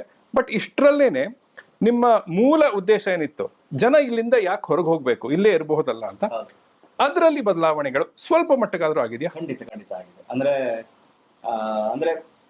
ಒಂದು ಟ್ರಾವೆಲ್ ಏಜೆನ್ಸಿಗೆ ಇದ್ದವರಿಗೆ ಒಂದು ಕಾನ್ಫಿಡೆನ್ಸ್ ಲೆವೆಲ್ ಆಗಿರ್ಬೋದು, ಅಥವಾ ನಮ್ಮ ಸ್ಟುಡಿಯೋದಲ್ಲೇ ಕೆಲಸ ಮಾಡ್ತಿರೋಂಥವ್ರ ಏನು ನಮ್ಮ ಜೊತೆಗೆ ಕೆಲಸ ಮಾಡ್ತಿರೋರು ಆಗಿರ್ಬೋದು, ನನ್ನ ಏನು ಊರಿನ ಅಕ್ಕಪಕ್ಕದ ಸ್ಟುಡಿಯೋ ಕೆಲಸ ಮಾಡ್ಲಿಕ್ಕೆ ಬರುವಂತ ಔಟ್ಸೋರ್ಸ್ ಕೆಲಸಗಾರರಾಗಿರ್ಬೋದು, ಹೋಟೆಲ್ ಉದ್ಯಮ ಆಗಿರ್ಬೋದು, ಅಂಗಡಿ ಮುಗ್ಗಟ್ಟುಗಳಾಗಿರ್ಬೋದು, ಎಲ್ಲವೂ ನಿಮ್ಗೆ ಇವನ್ ಬೆಂಗಳೂರು ಹುಟ್ಟಿದ್ದು ಹಾಗೆ. ಹೌದು. ಸೊ ಆತರ ಒಬ್ಬ ವ್ಯಕ್ತಿ ತಗೊಂಡಂತ ನಿರ್ಧಾರ ಇವತ್ತಿಗೆ ಈ ಮಟ್ಟದ ಬೆಳವಣಿಗೆ ಬೆಂಗಳೂರಲ್ಲಿ ಆಗಿದೆ. ಇದನ್ನ ಯಾಕೆ ನಿರ್ಧಾರಗಳು ಸಕ್ಸಸ್ ಆಗುತ್ತೆ ಬಿಡುತ್ತೋ ನಮ್ಗಂತ ಗೊತ್ತಿಲ್ಲ. ಅದು ಅಟ್ಲೀಸ್ಟ್ ಪ್ರಯತ್ನಗಳೇ ಆಗದೆ ಇದ್ರೆ ಹೇಗ್ ಸಾಧ್ಯ? ತುಂಬಾ ಈ ತರದ ಪ್ರಯತ್ನಗಳನ್ನ ಊರ್ ಕಡೆ ಮಾಡಿದವ್ರದ್ದು ನಾನು ಇಂಟರ್ವ್ಯೂಸ್ಗಳನ್ನ ನೋಡಿದ್ದೀನಿ. ತುಂಬಾ ಜನರು ಇಲ್ಲಿಂದ ಓದಿ US ಹೋಗಿ ಅಲ್ಲಿ ಎಲ್ಲ ಸಂಪಾದನೆ ಮಾಡ್ಕೊಂಡು ಅದಾದ್ಮೇಲೆ ಬಂದು ಹೆಡ್ ಕ್ವಾರ್ಟರ್ಸ್ ನ ಊರಲ್ಲೇ ಮಾಡಿ 500-600 ಜನಕ್ಕೆ ಕೆಲಸ ಕೊಟ್ಟವರು ಇದ್ದಾರೆ. ಇಲ್ಲ ಅಂತಲ್ಲ, ಎಲ್ಲಾ ತರದ ಪ್ರಯತ್ನಗಳು ನಡೀತಾ ಇದೆ. ಯಂಗರ್ ಜನರೇಷನ್ ನಮ್ಮಲ್ಲಿ ಇರೋದ್ರಿಂದ, ಇಂಡಿಯಾದಲ್ಲಿ ಯಂಗರ್ ಜನರೇಷನ್ಗಳು ಜಾಸ್ತಿ ಇರೋದ್ರಿಂದ, ಸೊ ಎಲ್ಲರೂ ಸಿಟಿಗೆ ಬಂದು ಏನು ಲಗೇಡ್ದಾಗ ಸ್ಟಾರ್ಟ್ ಮಾಡಿದ್ರೆ ಹಳ್ಳಿಗಳೆಲ್ಲ ಹಾಗೆ ಉಳಿದೋಗುತ್ತೆ. ಅದಾದ್ಮೇಲೆ ಅಲ್ಲಿನ ಒಂದು ಆತ್ಮವಿಶ್ವಾಸ, ಮುಂದಿನ ಜನರೇಷನ್ ಏನ್ ಬರ್ತಾರೆ ಅವ್ರಿಗೂ ನಾವು ಇದೇ ಪಾಠ ಹೇಳ್ದಂಗಾಗುತ್ತೆ. ಸೊ 20 ವರ್ಷಗಳ ಕಾಲ ನಮ್ಗೋಸ್ಕರ ಬದುಕ್ತೀವಿ, ಆಡ್ಕೊಂಡು ಓಡಾಡ್ಕೊಂಡು ಇದ್ ಮಾಡ್ಕೊಂಡು, ಅದ್ರ ನಂತರದ ಉಳಿದ ಭಾಗವನ್ನ ಮುಂದಿನ ಜನರೇಷನ್ ನಾವ್ ಏನಾದ್ರು ಇನ್ಫಾರ್ಮೇಶನ್ ಕೊಡದೇ ಇದ್ರೆ ನನ್ನ ಲೆಕ್ಕದಲ್ಲಿ ಬದುಕು ಸಾರ್ಥಕ ಅನ್ಸೋದಿಲ್ಲ ಅಂತ. ಅಂದ್ರೆ 20 ವರ್ಷ ತನಕ ಬದುಕಿ ಅದಾದ್ಮೇಲೆ ನೀವೇನ್ ಬದುಕಿದ್ದೀರಿ, ಏನ್ ಬದುಕಕ್ ಹೊರಟಿದ್ದೀರಿ, ಅದ ನಂತರ ಅದು ಮಾದರಿ ಆಗ್ಲಿ. ಶೋರ್. ಇದನ್ನ ಎಕ್ಸ್ಪೆರಿಮೆಂಟ್ಸ್ ಅಂತ ಕೂಡ ನೋಡಬಹುದು, ಅಥವಾ ದಾಖಲೆಗಳನ್ನ ಸೃಷ್ಟಿಸೋ ಒಂದು ಆಸಕ್ತಿ ಅಂತ ಕೂಡ ನೋಡಬಹುದು. ನನಗೇನ್ ಅನ್ಸುತ್ತೆ, ಇದು ಪ್ರಶ್ನೆ, ರವಿ ಬಸೂರ್ ಅವ್ರಿಗೆ ದಾಖಲೆಗಳನ್ನ ಸೃಷ್ಟಿಸೋ ಒಂದು ಆಸಕ್ತಿ ಇದೆಯಾ ಅಂತ. ದಾಖಲೆ ಅದನ್ನ ನಾನು ಒಳ್ಳೆ ರೀತಿಯಲ್ಲ ಕೇಳ್ತಾ ಇದ್ದೀನಿ. ಖಂಡಿತ ಖಂಡಿತ. ಯಾಕಂದ್ರೆ ಗಿರ್ಮಿಟ್ ತಗೊಂಡ್ರೆ, ತದನಂತರ ಇದನ್ನ ತಗೊಂಡ್ರೆ, ಕಡಲ್ ಆಬ್ವಿಯಸ್ಲಿ ನಾನು ನೋಡಿಲ್ಲ. ಇದೆರಡು ಅಂದ್ರೆ ಈಗ ಫಾರ್ ಎಕ್ಸಾಂಪಲ್, ಉದಾಹರಣೆ ನೀವು ಅಪ್ಲೈ ಮಾಡಿದ್ರೆ ಗೊತ್ತಿಲ್ಲ, for example Guinness book of world records, girmit ಹೆಚ್ಚು ಬರೀ ಮಕ್ಕಳನ್ನೇ ಆ ರೀತಿಯ ಒಂದು ಐಡಿಯಾಗಳು ಇಲ್ಲ, ನಾನು ಅಪ್ಲೈ ಮಾಡಕ್ ಹೋಗಿಲ್ಲ. ನನ್ನ ಉದ್ದೇಶ ಆ ಗಳಿಗೆಗೆ ಬಂದಂತ ನಾಲೆಜ್ ಏನಿದೆ ಅದನ್ನ ಪರಿಪೂರ್ಣವಾಗಿ ಬಳಸಬೇಕು. ಅದಾದ್ಮೇಲೆ ಅದು ಭಗವಂತ ಕೊಟ್ಟ ನಾಲೆಜ್. ಈಗ ಎಕ್ಸಾಂಪಲ್ ಹೇಳಿದ್ರೆ, ಒಂದ್ ಯಾವ್ದೋ ಒಂದು ನಾರ್ಮಲ್ ಆಗಿ 4-5 ಜನ ಹೋಗ್ತಾ ಇರ್ತಾರೆ, ಒಂದು ಕಾರ್ನ ನೋಡ್ತಾರೆ, ಇಲ್ಲೊಂದು ಹೋಟ್ಲ್ ಬಿದ್ರೆ ಸೂಪರ್ ಆಗಿರುತ್ತೆ, ಅಥವಾ ಇಲ್ಲೊಂದು ಪ್ರಾವಿಷನ್ ಸ್ಟೋರ್ ಬಿದ್ರೆ ಸೂಪರ್ ಆಗಿರುತ್ತೆ ಅಂತ ಬರೇ ಮಾತಾಡ್ತಾ ಇರ್ತೀವಿ. ಬಟ್ ಅದರಲ್ಲಿ ಎಲ್ಲರೂ ಮಾತಾಡ್ತೀವಿ, ಈ ಪ್ಲೇಸ್ ನೋಡಿದವಾಗ ಮಾತಾಡ್ತೀವಿ, ಅದ್ರಲ್ಲಿ ಯಾರೋ ಒಬ್ಬ ಬಂದು ಹೋಟ್ಲ್ ಮಾಡ್ಬಿಡ್ತಾನೆ. ಸೊ ಇಲ್ಲಿ ನಾವು ಆಲೋಚನೆ ಮಾಡ್ಬೇಕಂತ ದಿಕ್ಕೇನಂದ್ರೆ, ಪ್ರತಿಯೊಬ್ಬರಿಗೂ ಭಗವಂತ ಆಲೋಚನೆ ಕೊಟ್ಟಿದ್ದಾನೆ. ಪ್ರತಿಯೊಬ್ಬನಿಗೂ ನನ್ನ ಬರುವಂತ ಥಾಟ್ಸ್ ನಿಮ್ಗೆ ಬರಬಾರ್ದಂತ ಏನಿಲ್ಲ, ಬಟ್ ಅದ್ರಲ್ಲಿ ಎಕ್ಸಿಕ್ಯೂಟ್ ಯಾರು ಮಾಡ್ತಾನೆ, ಯಾರು ಆಕ್ಷನ್ ತಗೊಂತಾನೆ, ಅವ್ನ್ ಗೆಲ್ತಾನೆ. ಸೊ ಈ ದಿಕ್ಕಲ್ಲಿ ನಾನು ಹೇಳ್ತಿರೋದು, ಪ್ರತಿಫಲಾಪೇಕ್ಷೆ ಅನ್ನುವಂತ ಟಾಪಿಕ್ ಅನ್ನ ಬಿಟ್ಟು, ಅದೇ ಹೇಳಲ್ಲ, ನಮ್ಮ ಸೋಲಲ್ಲೂ ಇನ್ನೊಬ್ಬನ ಊಟ ಇದೆ. ನಾವು ಅದನ್ನ ಸೋಲ್ ಅಂತ ಅನ್ಕೊಳ್ಳುವಂತ ಸಾಧ್ಯತೆಗಳೇ ಇಲ್ಲ, ನನ್ನ ಅನ್ಕೊಳ್ಳೇಬಾರ್ದು ನನ್ನ ಲೆಕ್ಕದಲ್ಲಿ. ಆ ಆಶೀರ್ವಾದ ಎಲ್ಲೂ ಹೋಗಲ್ಲ, ಅದು ಇನ್ನೊಂದ್ ಕಡೆಯಿಂದ ಬಂದೇ ಬರುತ್ತೆ. ಸೊ ಪ್ರತಿಯೊಂದು ಆ ಆಂಗಲ್ ಅಲ್ಲಿ ನಾವು ಮಾಡಿದ್ರೆ, ಕೆಲಸಗಳನ್ನ ಪರಿಪೂರ್ಣವಾಗಿ ಮಾಡಿದ್ರೆ, ಅಂದ್ರೆ ಪರಿಶುದ್ಧವಾಗಿ ಮಾಡ್ಬೇಕು. ಏನೇ ಪ್ರಯತ್ನಗಳು ಮಾಡಿದ್ರು ಅದರಲ್ಲಿ ಆ ನಿಷ್ಕಲ್ಮಶ ಟಾಪಿಕ್ ಇಟ್ಕೊಂಡೆ ನಾವು ಅದನ್ನ ಮಾಡ್ಬೇಕು. ಅದನ್ನ ಮಾಡ್ತಾ ಇದ್ರಲ್ಲಿ ಹೀಗಾಗತ್ತೆ ಹಾಗಾಗತ್ತೆ ಆ ಕಲ್ಪನೆಗಳನ್ನ ಲೋಕಕ್ಕೆ ಹೋಗದೆ ನಮ್ಮ ಹತ್ರ ಏನ್ ಸಾಧ್ಯತೆಗಳಿದೆ ಸೊ ಅದನ್ನ ಮಾಡ್ಬೇಕು. ಈಗ ಇನಿಷಿಯಲಿ ಈಗ ಈ ಸಿನಿಮಾನ ಎಲ್ಲರೂ ಇಷ್ಟು ಜನ ಚೆನ್ನಾಗಿದೆ ಕಂಟೆಂಟ್, ನೀವು ಉಳಿದ ಲ್ಯಾಂಗ್ವೇಜ್ ಎಲ್ಲ ಮಾಡ್ಬೋದಲ್ಲ. ಸೊ ನನ್ನ ಹತ್ರ ಅಷ್ಟೊಂದು ತಾಕತ್ತುಗಳಿಲ್ಲ.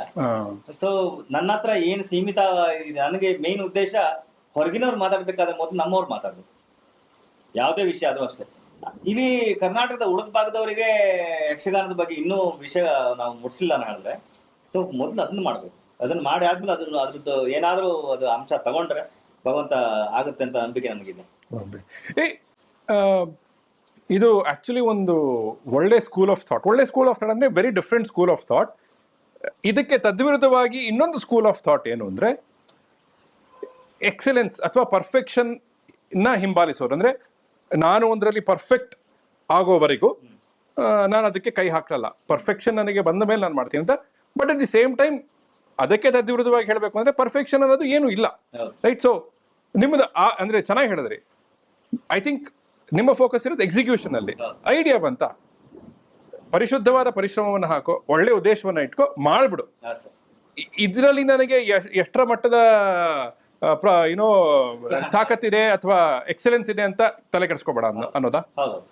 ಅದು ಯಾಕಂತ ಹೇಳಿದ್ರೆ, ಇವತ್ತಿಗೆ ನಾವು ಬಳಸುವಂತ ಮೊಬೈಲ್ ಆಗಿರ್ಲಿ, ಒಂದ್ ಕಾಲದ ಹಿಂದಿನ ಮೊಬೈಲ್ಗಳು, ಈಗ ಇರುವಂತ ಟೆಕ್ನಾಲಜಿ, ಈಗ ನಾವು ಒಂದು ಹಾರ್ಡ್ ಡಿಸ್ಕಿಗೆ ಒಂದು 4 TB ಹಾರ್ಡ್ ಡಿಸ್ಕಿಗೆ ಕೊಡ್ತಿರುವಂತ ಪ್ರೈಸಿಂಗ್, ಇದೇ ಒಂದು 15 ವರ್ಷ ಹಿಂದೆ ಅದೇ ಹಾರ್ಡ್ ಡಿಸ್ಕಿಗೆ ನಾವು ಕೊಡ್ತಿರೋ ಪ್ರೈಸಿಂಗ್, ಎಲ್ಲವೂ ಆ ಕಾಲಕ್ಕೆ ಆ ನಾಲೆಜ್ಗಳು ಬೆಳವಣಿಗೆ ಆಗಿದೆ, ಅದರ ಏನೋ ವರ್ಕಿಂಗ್ ಸ್ಟೈಲ್ಗಳು ಬೆಳವಣಿಗೆ ಆಗಿದೆ. ಅದು ಕಾಲವೇ ಅದನ್ನ ಉದ್ಧಾರ ಮಾಡುವಂಥದ್ದು. ಈಗ ಇರುವಂತ ಟೆಕ್ನಾಲಜಿ ಸ್ವಾತಂತ್ರ್ಯ ಬಂದವಾಗ ಯಾಕೆ ಇರಲಿಲ್ಲ? ಸೊ ಆ ಕಾಲಕ್ಕೆ ಸರಿಯಾಗಿ ನಾವು ಒಗ್ಗಿ ಹೋದವಾಗ ಮಾತ್ರ ನಾನು ಪ್ರಶಂಸರಿಂದ ಕಲ್ತಿದ್ದದ್ದು. ನಿಮ್ಮ ಹತ್ರ ಏನ್ ಶಕ್ತಿ ಇದೆ ಈ ಮೂಮೆಂಟಿಗೆ, ನಿಮ್ಗೆ ಏನ್ ಕಣ್ಣೆದ್ರಿ ಕಾಣಿಸ್ತಾ ಇದೆ, ಅದನ್ನ ಪರಿಪೂರ್ಣವಾಗಿ ಮಾಡಿ. ಇದನ್ನ ಇಟ್ಕೊಂಡು ಇದನ್ನ ನಾಳೆ ಮಾಡ್ತೀನಿ, ಇದನ್ನ ಮುಂದಿನ ಸಿನಿಮಾಕ್ಕೆ ಹಾಕ್ತೀನಿ, ಇದೊಂದು ಒಳ್ಳೆ ಮೆಲೋಡಿ ಸಿಕ್ಕಿದೆ, ಇದನ್ನ ನೆಕ್ಸ್ಟ್ ಪಿಕ್ಚರ್ಗೆ ಇಟ್ಕೊಂತೀನಿ, ಈ ಕಾನ್ಸೆಪ್ಟ್ ಅಲ್ಲಿ ವರ್ಕೇ ಮಾಡಬಾರ್ದಂತೆ. ಸೊ ಅದು ಹೆಂಗಂತ ಹೇಳಿದ್ರೆ, ವಾಟರ್ದು ಇದರಲ್ಲಿ ಪೋಲಲ್ಲಿ ಮಧ್ಯ ಬಬುಲ್ಸ್ ಇದ್ದಂಗೆ ನಿಮ್ಮ ಸ್ಪೀಡ್ಗಳನ್ನ ಅದೇ ಡೌನ್ ಮಾಡ್ತಾ ಇರೋದು. ಸೊ ನೀವು ಮತ್ ಪುನಃ ಬ್ಯಾಕ್ ಎಂಡ್ ಹೋಗ್ತೀರಾ, ಅಲ್ಲಿ ಅಲ್ಲೊಂದು ಇದೆಯಲ್ಲ ಇದನ್ನ ಅಲ್ಲಿ ಇಟ್ಕೊಳ್ಳೋಣ. ಅದೇ ಅವ್ರು ಹೇಳಿದ್ರು, ನಾನು ಏನಾದ್ರೂ ಅಕಸ್ಮಾತ್ ನಾನು ಐದರ್ ನನ್ಗೆ ಇಷ್ಟ ಆಗಿಲ್ಲ ಅಂತ ಹೇಳಿದ್ರು, ಅಥವಾ ರವಿಗೆ ಅದು ಅರ್ಥ ಆಗ್ಬಿಟ್ರೆ ಡಿಲೀಟ್ ಮಾಡ್ಬಿಡ್ತಾರೆ ಅವರು, ಬ್ಯಾಕಪ್ ಇಟ್ಕೊಳ್ಳೋದೇ ಇಲ್ಲ ಅಂತ. ಸೊ ಅದು ಏನಕ್ಕಂದ್ರೆ ಹರಿಯೋ ನೀರಾಗಿರ್ಬೇಕು. ನಾವು ಏನೇ ಆಗಿರ್ಲಿ ಹರಿಯೋ ನೀರಾಗಿರ್ಬೇಕು. ನಿಂತ ನೀರಿಗೆ ಬೆಲೆ ಇಲ್ಲ, ಹರಿಯೋ ನೀರು ಆದ್ರೆ ಮಾತ್ರ ಜೀವನ. ಸೊ ಎಲ್ಲದೂ ಕಲಿಯುವಂಥದ್ದು, ಅಕ್ಸೆಪ್ಟೆನ್ಸಿ ಅನ್ನುವಂಥದ್ದು ಬರೋದೇ ಹರಿಯೋ ನೀರಿದ್ದವಾಗ ಅಷ್ಟೇ. ಏನ್ ಬರುತ್ತೆ ನಮ್ಗೆ ಗೊತ್ತು, ಏನಾದ್ರು ಬಂದೇ ಬರುತ್ತೆ ಮುಂದೆ ಅಂತ. ಅದನ್ನ ಆ ಫ್ಲೋ ಹೋಗ್ತಾ ಇದ್ದಿದ್ರೆ ಖಂಡಿತ ನೀವು ಸ್ಕಿಪ್ ಆಪ್ಷನ್ನೇ ಸಿಗಲ್ಲ ನಿಮ್ಗೆ. ನೀವು ನಿಂತು ನೀರಾದವಾಗ ನಿಮ್ಗೆಲ್ಲ ಸ್ಕಿಪ್ ಆಪ್ಷನ್ಗಳು ಸಿಕ್ಬಿಡುತ್ತೆ. ಸೊ ಏನಾದ್ರು ಸಮಸ್ಯೆಗಳು ಬಂತಂದ್ರೆ ಅದು ಎತ್ತಿ ಸೈಡ್ ಇಟ್ಕೊಳ್ಳೋದು ಈ ತರ ಆಲೋಚನೆ ಮಾಡ್ತೀರಾ. ನಿಂತು ನೀರುವಾಗ ನಿಮ್ ಫ್ಲೋ ಅಲ್ಲಿ ಇದ್ದಾವಾಗ ನೀವ್ ಏನ್ ಆಲೋಚನೆ ಮಾಡಕ್ಕೆ ಟೈಮ್ ಸಿಗುತ್ತೆ. ಕಣ್ಣೆದ್ರಿಗೆ ಏನ್ ಬರುತ್ತೆ ಅದನ್ನ ಕಣ್ಣಿಗೆ ಓದ್ಕೊಂಡು ಮುಂದೋಗಿ. ಸೊ ಅದಾದ್ಮೇಲೆ ಊಹಾಪೋಹಗಳಿಗೆ ಈಗ ಪ್ರೆಸೆಂಟ್ ಏನೋ ಜನರೇಷನ್ ಏನ್ ನಡೀತಾ ಇದೆ. ಸೊ ಇದೆಲ್ಲ ನನಗೆ ಒಂದು ಹಂತ 2 ವರ್ಷದ ಹಿಂದೆ ನನಗೊಂದು ಅಂದಾಜ್ ಸಿಕ್ತು. ಸೊ ಯಾವಾಗ ಇದ್ರದ್ದು ಪೀಕ್ ಲೆವೆಲ್ ಆವಾಗ ಸ್ಟಾರ್ಟ್ ಆಯ್ತು. ಸೊ ನಾನು ಬಳಸಕ್ ಸ್ಟಾರ್ಟ್ ಮಾಡಿದೆ. ಬಳಸಕ್ ಸ್ಟಾರ್ಟ್ ಮಾಡಾದ್ಮೇಲೆ ಗೊತ್ತಾಯ್ತಿಲ್ಲ. ಸೊ ನಾನು ಏನ್ ಹೊರಟಿದ್ದೀನಿ ಆ ದಿಕ್ಕನ್ನ ಇದು ಉಲ್ಟಾ ಕರ್ಕೊಂಡು ಹೋಗ್ತಾ ಇದೆ ಅಂತ ಭಗವಂತ ಬುದ್ಧಿ ಕೊಟ್ಟಿದ್ದಾನೆ. ಸೊ ಸ್ಕಿಪ್ ಆದೆ. ಸೊ ಯಾವ್ದ್ರಿಂದ ಸ್ಕಿಪ್ ಆಗ್ಬೇಕು, ಯಾವ್ದ್ರಿಂದ ಎಕ್ಸಿಟ್ ಆಗ್ಬೇಕು, ಯಾವ್ದು ಒಳಗೆ ಉಳ್ಬೇಕು, ನನ್ನ ವಾಟರ್ ಫ್ಲೋಗೆ ಅದು ಸಮಸ್ಯೆ ಕೊಡಬಾರ್ದು. ನಾನು ಏನ್ ಹರಿಬೇಕು ಅಂತ ಅನ್ಕೊಂಡು ಸರಿ. ನೀವು ನಿಮ್ಮ ಈ ರೀತಿಯಲ್ಲಿ ನೀವು ಮುಂದಕ್ಕೆ ಹೋದಾಗ ನಿಮ್ಮ ಅಬಿಲಿಟಿಯನ್ನ ನೀವೇ ಸಂಶಯ ಪಡೋದಿಲ್ಲ. ನಾನು ಡೈರೆಕ್ಷನ್ ಸ್ಕೂಲ್ಗೆ ಹೋಗಿಲ್ಲ, ಅಫ್ಕೋರ್ಸ್ ನೀವು ಮ್ಯೂಸಿಕ್ ಕಲ್ತಿದ್ದೆ ಬೇರೆ ರೀತಿಯಲ್ಲಿ, ಬಟ್ ಈ ರೀತಿಯದ್ದೆಲ್ಲ ಬರೋದೇ ಇಲ್ಲ ನಮ್ಗೆ. ನನಗೆ ಇದು ಮಾಡ್ಲಿಕ್ಕೆ ಬರುತ್ತೋ ಇಲ್ವೋ, ನನ್ನ ಕೈಯಲ್ಲಿ ಆಗುತ್ತೋ ಇಲ್ವೋ, ಆ ಥರ ಸಂಶಯಗಳು ಬರಲ್ಲ. ಆ ಅನುಮಾನಗಳನ್ನ ನಾನು ಇಟ್ಕೊಂಡು ಯಾವ ಕೆಲಸಗಳನ್ನು ಮಾಡಬಾರ್ದು ನನ್ನ ಲೆಕ್ಕದಲ್ಲಿ. ಅವತ್ತಿನ ನಾಲೆಜ್ ಇವತ್ತಿಗೆ ಮಾಸ್ಟರ್ ಡಿಗ್ರಿ ತಗೊಂಡವನು ಒನ್ ಟೈಮಲ್ಲಿ ಅಮೇಚರ್.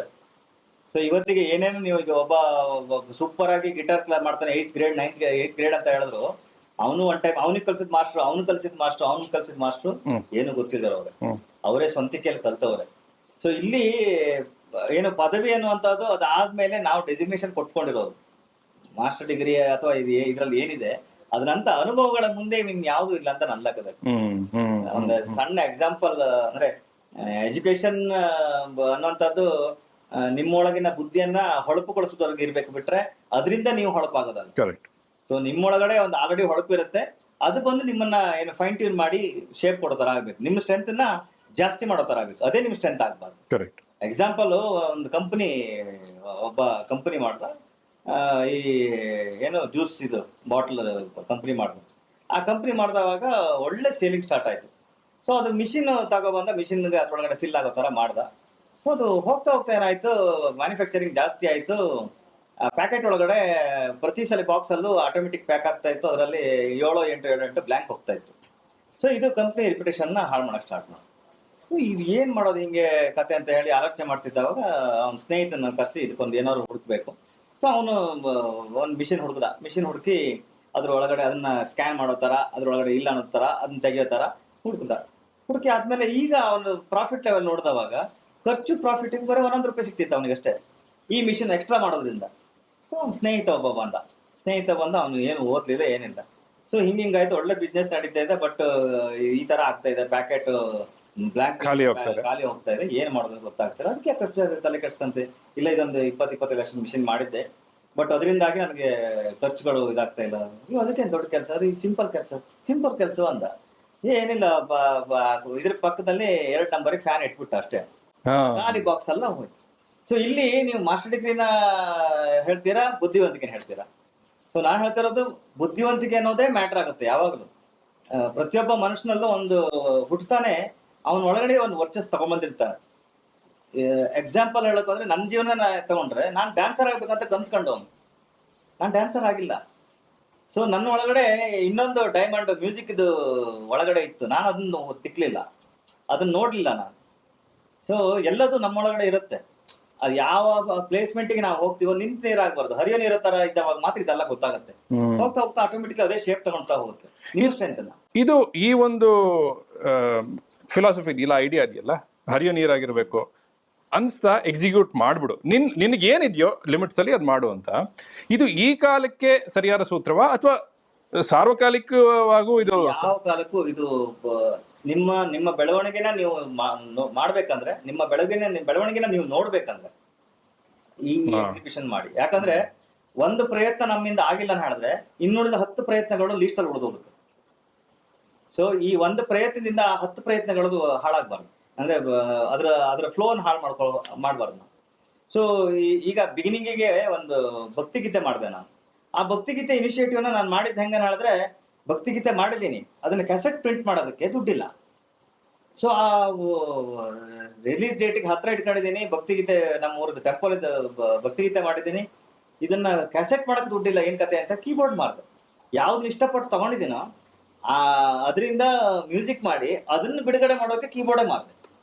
ಸೊ ಈ ಎಲ್ಲ ಫ್ಲೋಗಳನ್ನ ಹೇಳ್ತಿರೋದು, 1000 ಸಮಸ್ಯೆಗಳು ಬರುತ್ತೆ. ಆ 1000 ಸಮಸ್ಯೆಗಳನ್ನ ನೀವು ದಾಟಿ ಮುಂದೆ ಹೋದವಾಗ ಮಾತ್ರ, ಅವತ್ತು ಆ ನಿರ್ಧಾರ ತಗೊಳ್ಳಿಲ್ಲ ಅಂದ್ರೆ ನಾನು ಇವತ್ತು ನಿಮ್ಮ ಮುಂದೆ ಇರ್ತಿರ್ಲಿಲ್ಲ. ಸೊ ಟೇಕ್ ಆಕ್ಷನ್ ಅನ್ನುವಂಥದ್ದು ಇದೆಯಲ್ಲ, ಅದು ನನ್ನ ಲೈಫಲ್ಲಿ ನಾನು ಯಾವಾಗಲೂ ಅನ್ಕೊಂಡಿದ್ದೀನಿ. ಈಗ ಈ ಸಿನಿಮಾ ಮಾಡಿದ್ದು ಅಷ್ಟೇ, 4-5 ದಿವಸದಲ್ಲಿ 12 ವರ್ಷದಿಂದ ಪ್ರಯತ್ನ ಮಾಡಿ ಮಾಡಿ ಮಾಡಿ ಆಗದೆ ಇರೋದು, 4-5 ದಿವಸದಲ್ಲಿ ಅದ್ರದ್ದು ಚಾಲನೆ ಗೊತ್ತಾಯ್ತು ನನಗೆ. ಇದು ಪಾಸಿಟಿವ್ ಆಂಗಲ್ ಹೋಗುತ್ತೆ, ಈಗ ನಾನು ಮಾಡುವಂತ ಕೆಪಾಬಿಲಿಟಿ ಇದೆ ಅಂತ ಗೊತ್ತಾಯ್ತು. ಏನ್ ಟ್ರಿಗರ್ ಆಯ್ತಲ್ಲಿ 3-4 ದಿನದಲ್ಲಿ ಏನಾಯ್ತು? 4 ದಿನದಲ್ಲಿ ಅಂದ್ಕೊಂಡು ಈ ಆಂಗಲ್ಸ್ ಗಳು ಹೆಂಗಂದ್ರೆ ಸರ್, ನೀವು ಥಿಂಕ್ ಮಾಡುವಂತ ಆಲೋಚನೆಗಳು ಧನಾತ್ಮಕವಾಗಿದ್ದಿದ್ರೆ ಆಟೋಮೆಟಿಕ್ಲಿ ಅದಕ್ಕೆಲ್ಲದೂ ಕೂಡಿ ಬಂದ್ಬಿಡುತ್ತೆ.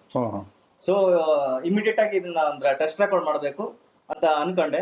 ಅಷ್ಟೊತ್ತಿಗೆ ಎಲ್ಲ ಆರ್ಟಿಸ್ಟ್ಗಳು ಸಿಕ್ಕಿದ್ರು, ಎಲ್ಲರೂ ಸಿಕ್ಕಿದ್ರು, ಪಟ್ಟಂತ ಹೋದ್ವಿ. 2 ದಿವಸಕ್ಕೆ ಸೆಟಪ್ ಸಮೇತ ಹೋದ್ವಿ, ರೆಕಾರ್ಡ್ ಮುಗಿಸಿದ್ವಿ, ಬಂದ್ಬಿಟ್ವಿ. ನೀವ್ ಹಾಗೆ ಅಂದ್ಕೊಂಡಿದ್ದಕ್ಕೆ ಕಾರಣ ಏನಿಲ್ಲ, ಇಲ್ಲ ಅಚಾನಕ್ ಆಗಿ ನೀವು ಸೊ ಅದೇ ಹೇಳ್ತಿದ್ವಿ, ಒಂದು ಹೋಟ್ಲು ಆಗ್ಬೇಕಂತ ನಾವು ಆಲೋಚನೆ ಮಾಡಿದವಾಗ ಅದು ಈ ಮನೆ ತಗೊಂಡಿದ್ದು ಹಾಗೆ.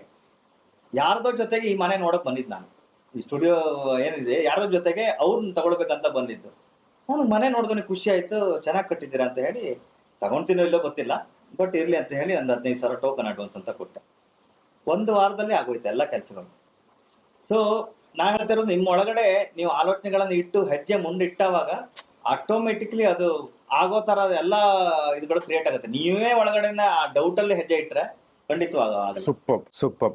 ಒಂದು ಏನಂದ್ರೆ ಇದರಲ್ಲಿ ರಿಸ್ಕ್ಗಾಗಿ ಹೆದರ್ಕೋಬಾರ್ದು. ಹೌದು, ನಾನು ಹೇಳ್ತಿರೋದು, ಭಾರತ ಅನ್ನುವಂಥದ್ದು ಯಂಗರ್ ಜನರೇಷನ್, ಆಯ್ತಾ? ನಾವೇ ತಗೊಳ್ಳಿಲ್ಲ ಅಂದ್ರೆ 40-50 ವರ್ಷದ ಮೇಲೆ ಈ ರಿಸ್ಕ್ ಗಳನ್ನ ತಗೊಳಕ್ ಆಗಲ್ಲ. ಈ ರಿಸ್ಕ್ ಗಳನ್ನ ತಗೊಳ್ಳುವಂತ ಏಜ್ ಬಂದವಾಗ ಅದನ್ನ ತಗೊಳ್ಳೇಬೇಕು. ಅದನ್ನ ದಾಟಿ ಬರುವಂತ ಶಕ್ತಿಯನ್ನು ಭಗವಂತ ಕೊಡು ಅಂತ ಕೇಳ್ಬೇಕು. ಸರ್, ನೀವು ಇದರಲ್ಲಿ ರವಿ ಬಸ್ರೂರ್ ಮತ್ತು ತಂಡ ಅಂತ ಹಾಕಿದಿರಿ.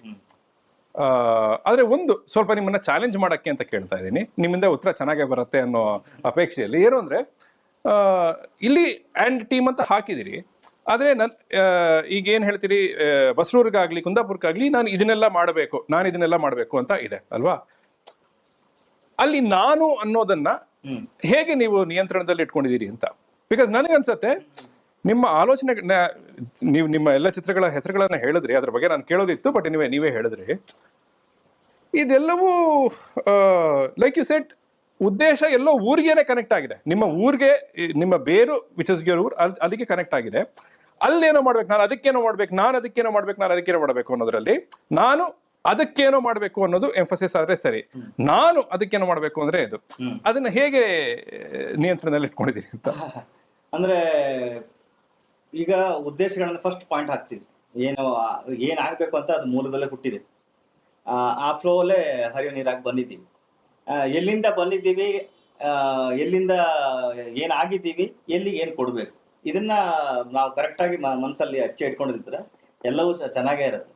ಈ ದಿಕ್ಕಲ್ಲಿ ನಾನು ಹೊರಟಾವಾಗ ನನ್ನ ಜೊತೆಗೆ ನನ್ನ ಆಲೋಚನೆಗೆ ಏನು ವೀವ್ಲೆಂತ್ಗೆ ಮ್ಯಾಚ್ ಆಗುವ ಎಲ್ಲಾ ವ್ಯಕ್ತಿಗಳು ನನಗೆ ಜೊತೆ ಆಗ್ತಾ ಹೋದ್ರು.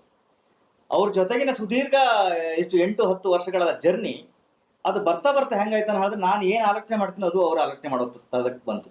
ನಾನು ಏನಾದ್ರು ಮಾತಾಡೋಕೆ ಹೊರಟ್ರೆ ನನಗಿಂತ ಮೊದಲು ಅದೇ ಮಾತನ್ನು ಅವ್ರು ಆಡೋ ತರ ಬಂತು. ಇವೆಲ್ಲವೂ ಅಂದ್ರೆ ಸಮಾನ ಮನಸ್ಕರು ಒಂದ್ ಕಡೆಗೆ ಸೇರಿದವಾಗ ಆಗುವಂತ ಪಾಸಿಟಿವ್ ವೈಬ್ಗಳು. ಇವನ್ ಈಗ ನಾನು ಹೇಳ್ದೆ, ನಮ್ಮ ಶಾಲೆ ಕೆಲಸ ಮಾಡ್ಬೇಕಾದ್ರೆ ಉಳಿದವರು ಬಂದಲ್ಲಿ ಶಾಲೆ ಕೆಲಸ ಮಾಡುವಂತ ಅಗತ್ಯ ಇರಲಿಲ್ಲ. ಅದ್ರಲ್ಲಿ ಎಷ್ಟೋ ಜನಕ್ಕೆ ಆ ಶಾಲೆ ಓದ್ದವರೇ ಅಲ್ಲ, ಆ ಶಾಲೆಗೆ ಸಂಬಂಧನೇ ಇಲ್ಲ. ಆ ಶಾಲೆಗೆ ಏನು ಟೀಚರ್ಗೆ ಸಂಬಳಕ್ಕೆ ಏನಾದ್ರು ಬೇಕು, ಸಮಸ್ಯೆ ಆಗ್ತಾ ಇದೆ ಅಂತ ಆಲೋಚನೆ ಮಾಡಿದಾಗ ಟೀಮ್ ಜೊತೆ ಕುತ್ಕೊಂಡು ಡಿಸ್ಕಸ್ ಮಾಡಿದ್ವಿ. ಇಲ್ಲ, ಇದಕ್ಕೊಂದು ಪರ್ಮನೆಂಟ್ ಸೊಲ್ಯೂಷನ್ ಆಗೋ ತರ ಆಗ್ಬೇಕು, ಏನ್ ಮಾಡ್ಬೋದು ಅಂತ ನಾವು ಆಲೋಚನೆ ಹಾಕಿದ್ವಿ. ಈ ಆಲೋಚನೆಯಲ್ಲಿ ಒಂದು ಬ್ಯೂಟಿಫುಲ್ ಏನು ಐಡಿಯಾ ಬಂತು ನಮ್ಗೆ. ಎಕ್ಸಿಕ್ಯೂಟ್ ಮಾಡಿದ್ವಿ. ಐಡಿಯಾ ಬಂತು, ಮಾಡೋ ದಿವಸಕ್ಕೆ ಸಾಫ್ಟ್ವೇರ್ ಡೆವಲಪ್ಮೆಂಟ್ ಮಾಡಿದ್ವಿ, ಮಾಡೋ ದಿವಸಕ್ಕೆ ಎಕ್ಸಿಕ್ಯೂಟ್ ಕೊಟ್ವಿ. ಸಾಫ್ಟ್ವೇರ್ ಡೆವಲಪ್ ಮಾಡ್ಬಿಟ್ರಿ. ಸೊ ಒಂದು ಆಪ್ ಅನ್ನು ಮಾಡಿದ್ವಿ. ಹೆಂಗಂತ ಹೇಳಿದ್ರೆ, ಆ ಶಾಲೆಗೆ ಯಾರೆಲ್ಲ ಓದಿದ್ದಾರೆ ಇಲ್ಲಿ ತನಕ ತಿಂಗಳಿಗೆ 100 ರೂಪಾಯಿ ಕೊಡಿ, ಒಂದು ನೀಟಾಗಿ ಆ್ಯಪ್ ಮಾಡಿದ್ದೀವಿ. ಆ್ಯಪ್ ಒಳಗಡೆ ಹೋಗಿ ನಿಮ್ಮ ಲಾಗಿನ್ ಆಗಿ, ನಿಮ್ಮ ನೇಮಿಂದ ಲಾಗಿನ್ ಆಗಿ ನೀವು ಹಾಕಿದಂಥ ಏನು ಅಮೌಂಟಿನ ಇನ್ಫಾರ್ಮೇಶನ್ ಸಿಗುತ್ತೆ. ಸೊ ಪ್ರತಿ ತಿಂಗಳಿಗೆ ಶಾಲೆಗೆ ಏನು ಟೀಚರ್ಗೆ ಏನು ಸಂಬಳ ಕೊಡಬೇಕು, ಅಲ್ಲಿನ ಆಗು ಹೋಗುಗಳಿಗೆ ಏನು ಬೇಕು ಅದರಿಂದ ಬಳಸೋ ಥರ ಆಗುತ್ತೆ. ಇದು ಒಂದು ಇನಿಷಿಯೇಟಿವ್. ನಾನು ಅಷ್ಟು ಸಿಂಗರ್ಸ್ಗಳ ಗ್ರೂಪು, ಅವ್ರು ಯಾರು ಅದಕ್ಕೆ ಸಂಬಂಧವಿಲ್ಲ ಆ ಶಾಲೆಗೆ. ಹೈದರಾಬಾದ್ ಆಗಿರಲಿ, ಚೆನ್ನೈ ಆಗಿರಲಿ, ಬೆಂಗಳೂರು ಆಗಿರಲಿ, ಎಲ್ಲರೂ ತಿಂಗಳು ₹100 ಹಾಕಸ್ತಾರ ಸ್ಟಾರ್ಟ್ ಮಾಡಿದ್ರು. ನನ್ನ ಸ್ನೇಹಿತರ ಬಳಗ, ಆ ಶಾಲೆಗೆ ಓದಿದ ಸ್ನೇಹಿತರ ಬಳಗ ಎಲ್ಲರೂ ಅದಕ್ಕೆ ಬರಕ್ ಸ್ಟಾರ್ಟ್ ಆಯ್ತು. ಒಂದು ಇನಿಷಿಯೇಟಿವ್ ನಾನು ಅದನ್ನ ಹೆಜ್ಜೆ ಹಿಡ್ದೇ ಇದ್ದಿದ್ರೆ, ಆಲೋಚನೆಗಳನ್ನ ನಾವು ಜೊತೆಗೆ ಥಿಂಕ್ ಮಾಡಿ ಅದ್ ಹೆಜ್ಜೆ ಹಿಡ್ದಿದ್ರೆ ಯಾವ್ದು ಆಗಲ್ಲ. ಅದು ಸಕ್ಸಸ್ ಆಗುತ್ತೇನೋ ಕಿಂತ ಇಂಪಾರ್ಟೆಂಟ್ ಆ ಹೆಜ್ಜೆ ಇಡಬೇಕು ಅಂತ ನಾನು ಹೇಳ್ತಾರೆ. Lovely lovely. ಈ ನಮ್ಮನ್ನ ನಾವೇ ಪ್ರಶ್ನಿಸ್ಕೊಳ್ಳೋ ಒಂದು ಕ್ರಿಯೆ ಅದರಲ್ಲಿ ಅಷ್ಟು ಉಪಯೋಗ ಇಲ್ಲ ಅಂತ ನೀವು ನೋಡ್ತೀರಾ? ಅಂದ್ರೆ ಈಗ ನಾನ್ ಮಾಡ್ತಿರೋದು ಸರಿನಾ ತಪ್ಪ, ಇದು ಈಗಲೇ ಮಾಡ್ಬೇಕಾ ಆಮೇಲೆ ಮಾಡ್ಬೇಕಾ? ಯಾವಾಗ ನಿಮ್ಮ ಸ್ವಂತಕ್ಕಂತ ಬರುತ್ತೆ ಆವಾಗ ನೀವು ಆಲೋಚನೆ ಮಾಡ್ಬೇಕು. ಮತ್ತೆ ಹೇಳಿ, ಸ್ವಂತಕ್ಕೆ, ನಿಮ್ಮ ಸ್ವಂತಕ್ಕೆ. ಈಗ ನನ್ನ ಸ್ವಂತಕ್ಕೆ ನಾನು ಮನೆ ತಗೊಂತೀನಿ, ಆವಾಗ ನಾನು ಆಲೋಚನೆ ಮಾಡ್ಬೇಕು, ಇಷ್ಟು ಲೋನ್ ಮಾಡೋದು ಸರಿಯಾ, ಈ ತರದ ನಿರ್ಧಾರಗಳನ್ನ ತಗೊಳ್ಳೋದು ಸರಿಯಾ ನನಗಂತ. ಸೊ ನಾವೆಲ್ಲರೂ ಅಂದ್ರೆ ಜೀವನದಲ್ಲಿ ಆಲೋಚನೆ ಮಾಡೋ ದಿಕ್ಕು ಬೇರೆ ಬೇರೆ ತರದಲ್ಲಿದೆ. ಒಂದು ನನಗಾಗಿ, ಒಂದು ನನ್ನವರಿಗಾಗಿ, ಇನ್ನೊಂದು ನಮ್ಮವರಿಗಾಗಿ. ಇದು 3 ಆಂಗಲ್ ತುಂಬಾ ವ್ಯತ್ಯಾಸ ಇದೆ. ನೀವು ತಗೊಳ್ಳುವಂತ ಪ್ರತಿ ನಿರ್ಧಾರವು ಅಲ್ಲೇ ನಿಮ್ಗೆ ಡಿಸಿಷನ್ ಕೊಡುತ್ತೆ. ಈಗ ದುಡ್ದನ್ನ ನಮ್ಮ ಕನಕದಾಸರು ಇವರು ನವಕೋಟಿ ನಾರಾಯಣ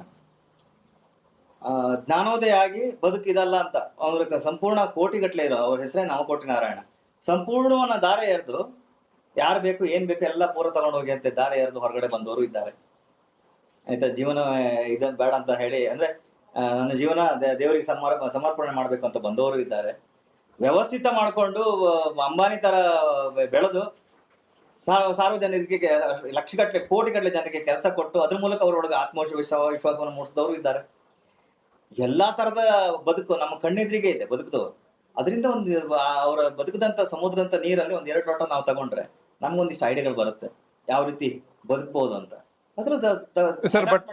ಅದಕ್ಕೆ ವಾಪಸ್ ಬಂದ್ಬೋಣ ಈಗ, because it's one of the best things that I heard. ಏನು ಅಂದ್ರೆ, ಬಿಕಾಸ್ ನೀವು ಅದನ್ನ ಕಂಪ್ಲೀಟ್ ಮಾಡಲಿಲ್ಲ. ನನಗಾಗಿ ನಾನು ಏನಾದರೂ ಮಾಡ್ಕೋಬೇಕಾದ್ರೆ ಪ್ರಶ್ನೆ ಮಾಡ್ಕೋಬೇಕು. ಅದರ ಮುಂದಿನ ಭಾಗ ಬೇರೆಯವರ ಹಸಿವನ್ನು ಇದು ಅಟೆಂಡ್ ಮಾಡ್ತಾ ಇದೆ, ಅಡ್ರೆಸ್ ಮಾಡ್ತಾ ಇದೆ ಅಂದ್ರೆ ಪ್ರಶ್ನೆ ಮಾಡ್ಲಿಕ್ಕೆ ಹೋಗ್ಬೇಡ ಅನ್ನೋದ ಅಗತ್ಯವೇ ಇಲ್ಲ, ಧುಮುಕ್ ಬಿಡು ಅಂತ. ಸೊ ಅಲ್ಲೂ ಅಷ್ಟೇ ನಾನು ಹೇಳ್ತಾ ಇರೋದು. ಇಲ್ಲಿ ಎಕ್ಸ್ಪೆಕ್ಟೇಷನ್ ಅನ್ನುವಂಥದ್ದೇ ಎಲ್ಲಾ ಮನುಷ್ಯನ ಏನೋ ನಿಮ್ಮನ್ನ ಕುಗ್ಸುವಂತದ್ದು, ನಿಮ್ಮ ಸ್ಪೀಡ್ ನ ಡೌನ್ ಮಾಡುವಂತದ್ದು ಎಲ್ಲವೂ ಇರೋದು ಎಕ್ಸ್ಪೆಕ್ಟೇಷನ್. ಆ ಎಕ್ಸ್ಪೆಕ್ಟೇಷನ್ ಅದರಿಂದ ಆ ಆಂಗಲ್ ಇಂದ ನೀವು ಹೊರಗಡೆ ಬಂದ್ರೆ ಖಂಡಿತವಾಗ್ಲೂ ಎಲ್ಲದೂ ನಿಮಗೆ ಚಂದ ರೀತಿಯಲ್ಲೇ ಕಾಣಿಸುತ್ತೆ. ಈಗ ಇದ್ರಲ್ಲಿ ಒಂದು ಎಕ್ಸ್ಪೆಕ್ಟೇಷನ್ ಇದೆ ಅಲ್ವಾ? ಈಗ ನಾನು ವೀರಚಂದ್ರಹಾಸ ಅಥವಾ ನೀವು ಆಲ್ರೆಡಿ ನಾನು ಗೆದ್ದು ಬಿಟ್ಟಿದ್ದೀನಿ, ನನ್ನ ಉದ್ದೇಶ ಹೇಳ್ದಲ್ಲ, ನಾನು ಆಲ್ರೆಡಿ ಆತ್ಮವಿಶ್ವಾಸ, ನಾನು ಏನ್ ಮಾಡ್ಬೇಕು ಅಂತ ಇಷ್ಟು ವರ್ಷ ಕನ್ಸ್ಕೊಂಡಿದ್ದೆ, ನಾನು ಮಾಡಾಗಿದೆ. ಹೋಟೆಲ್ ಕಟ್ಟಿಯಾಗಿದೆ.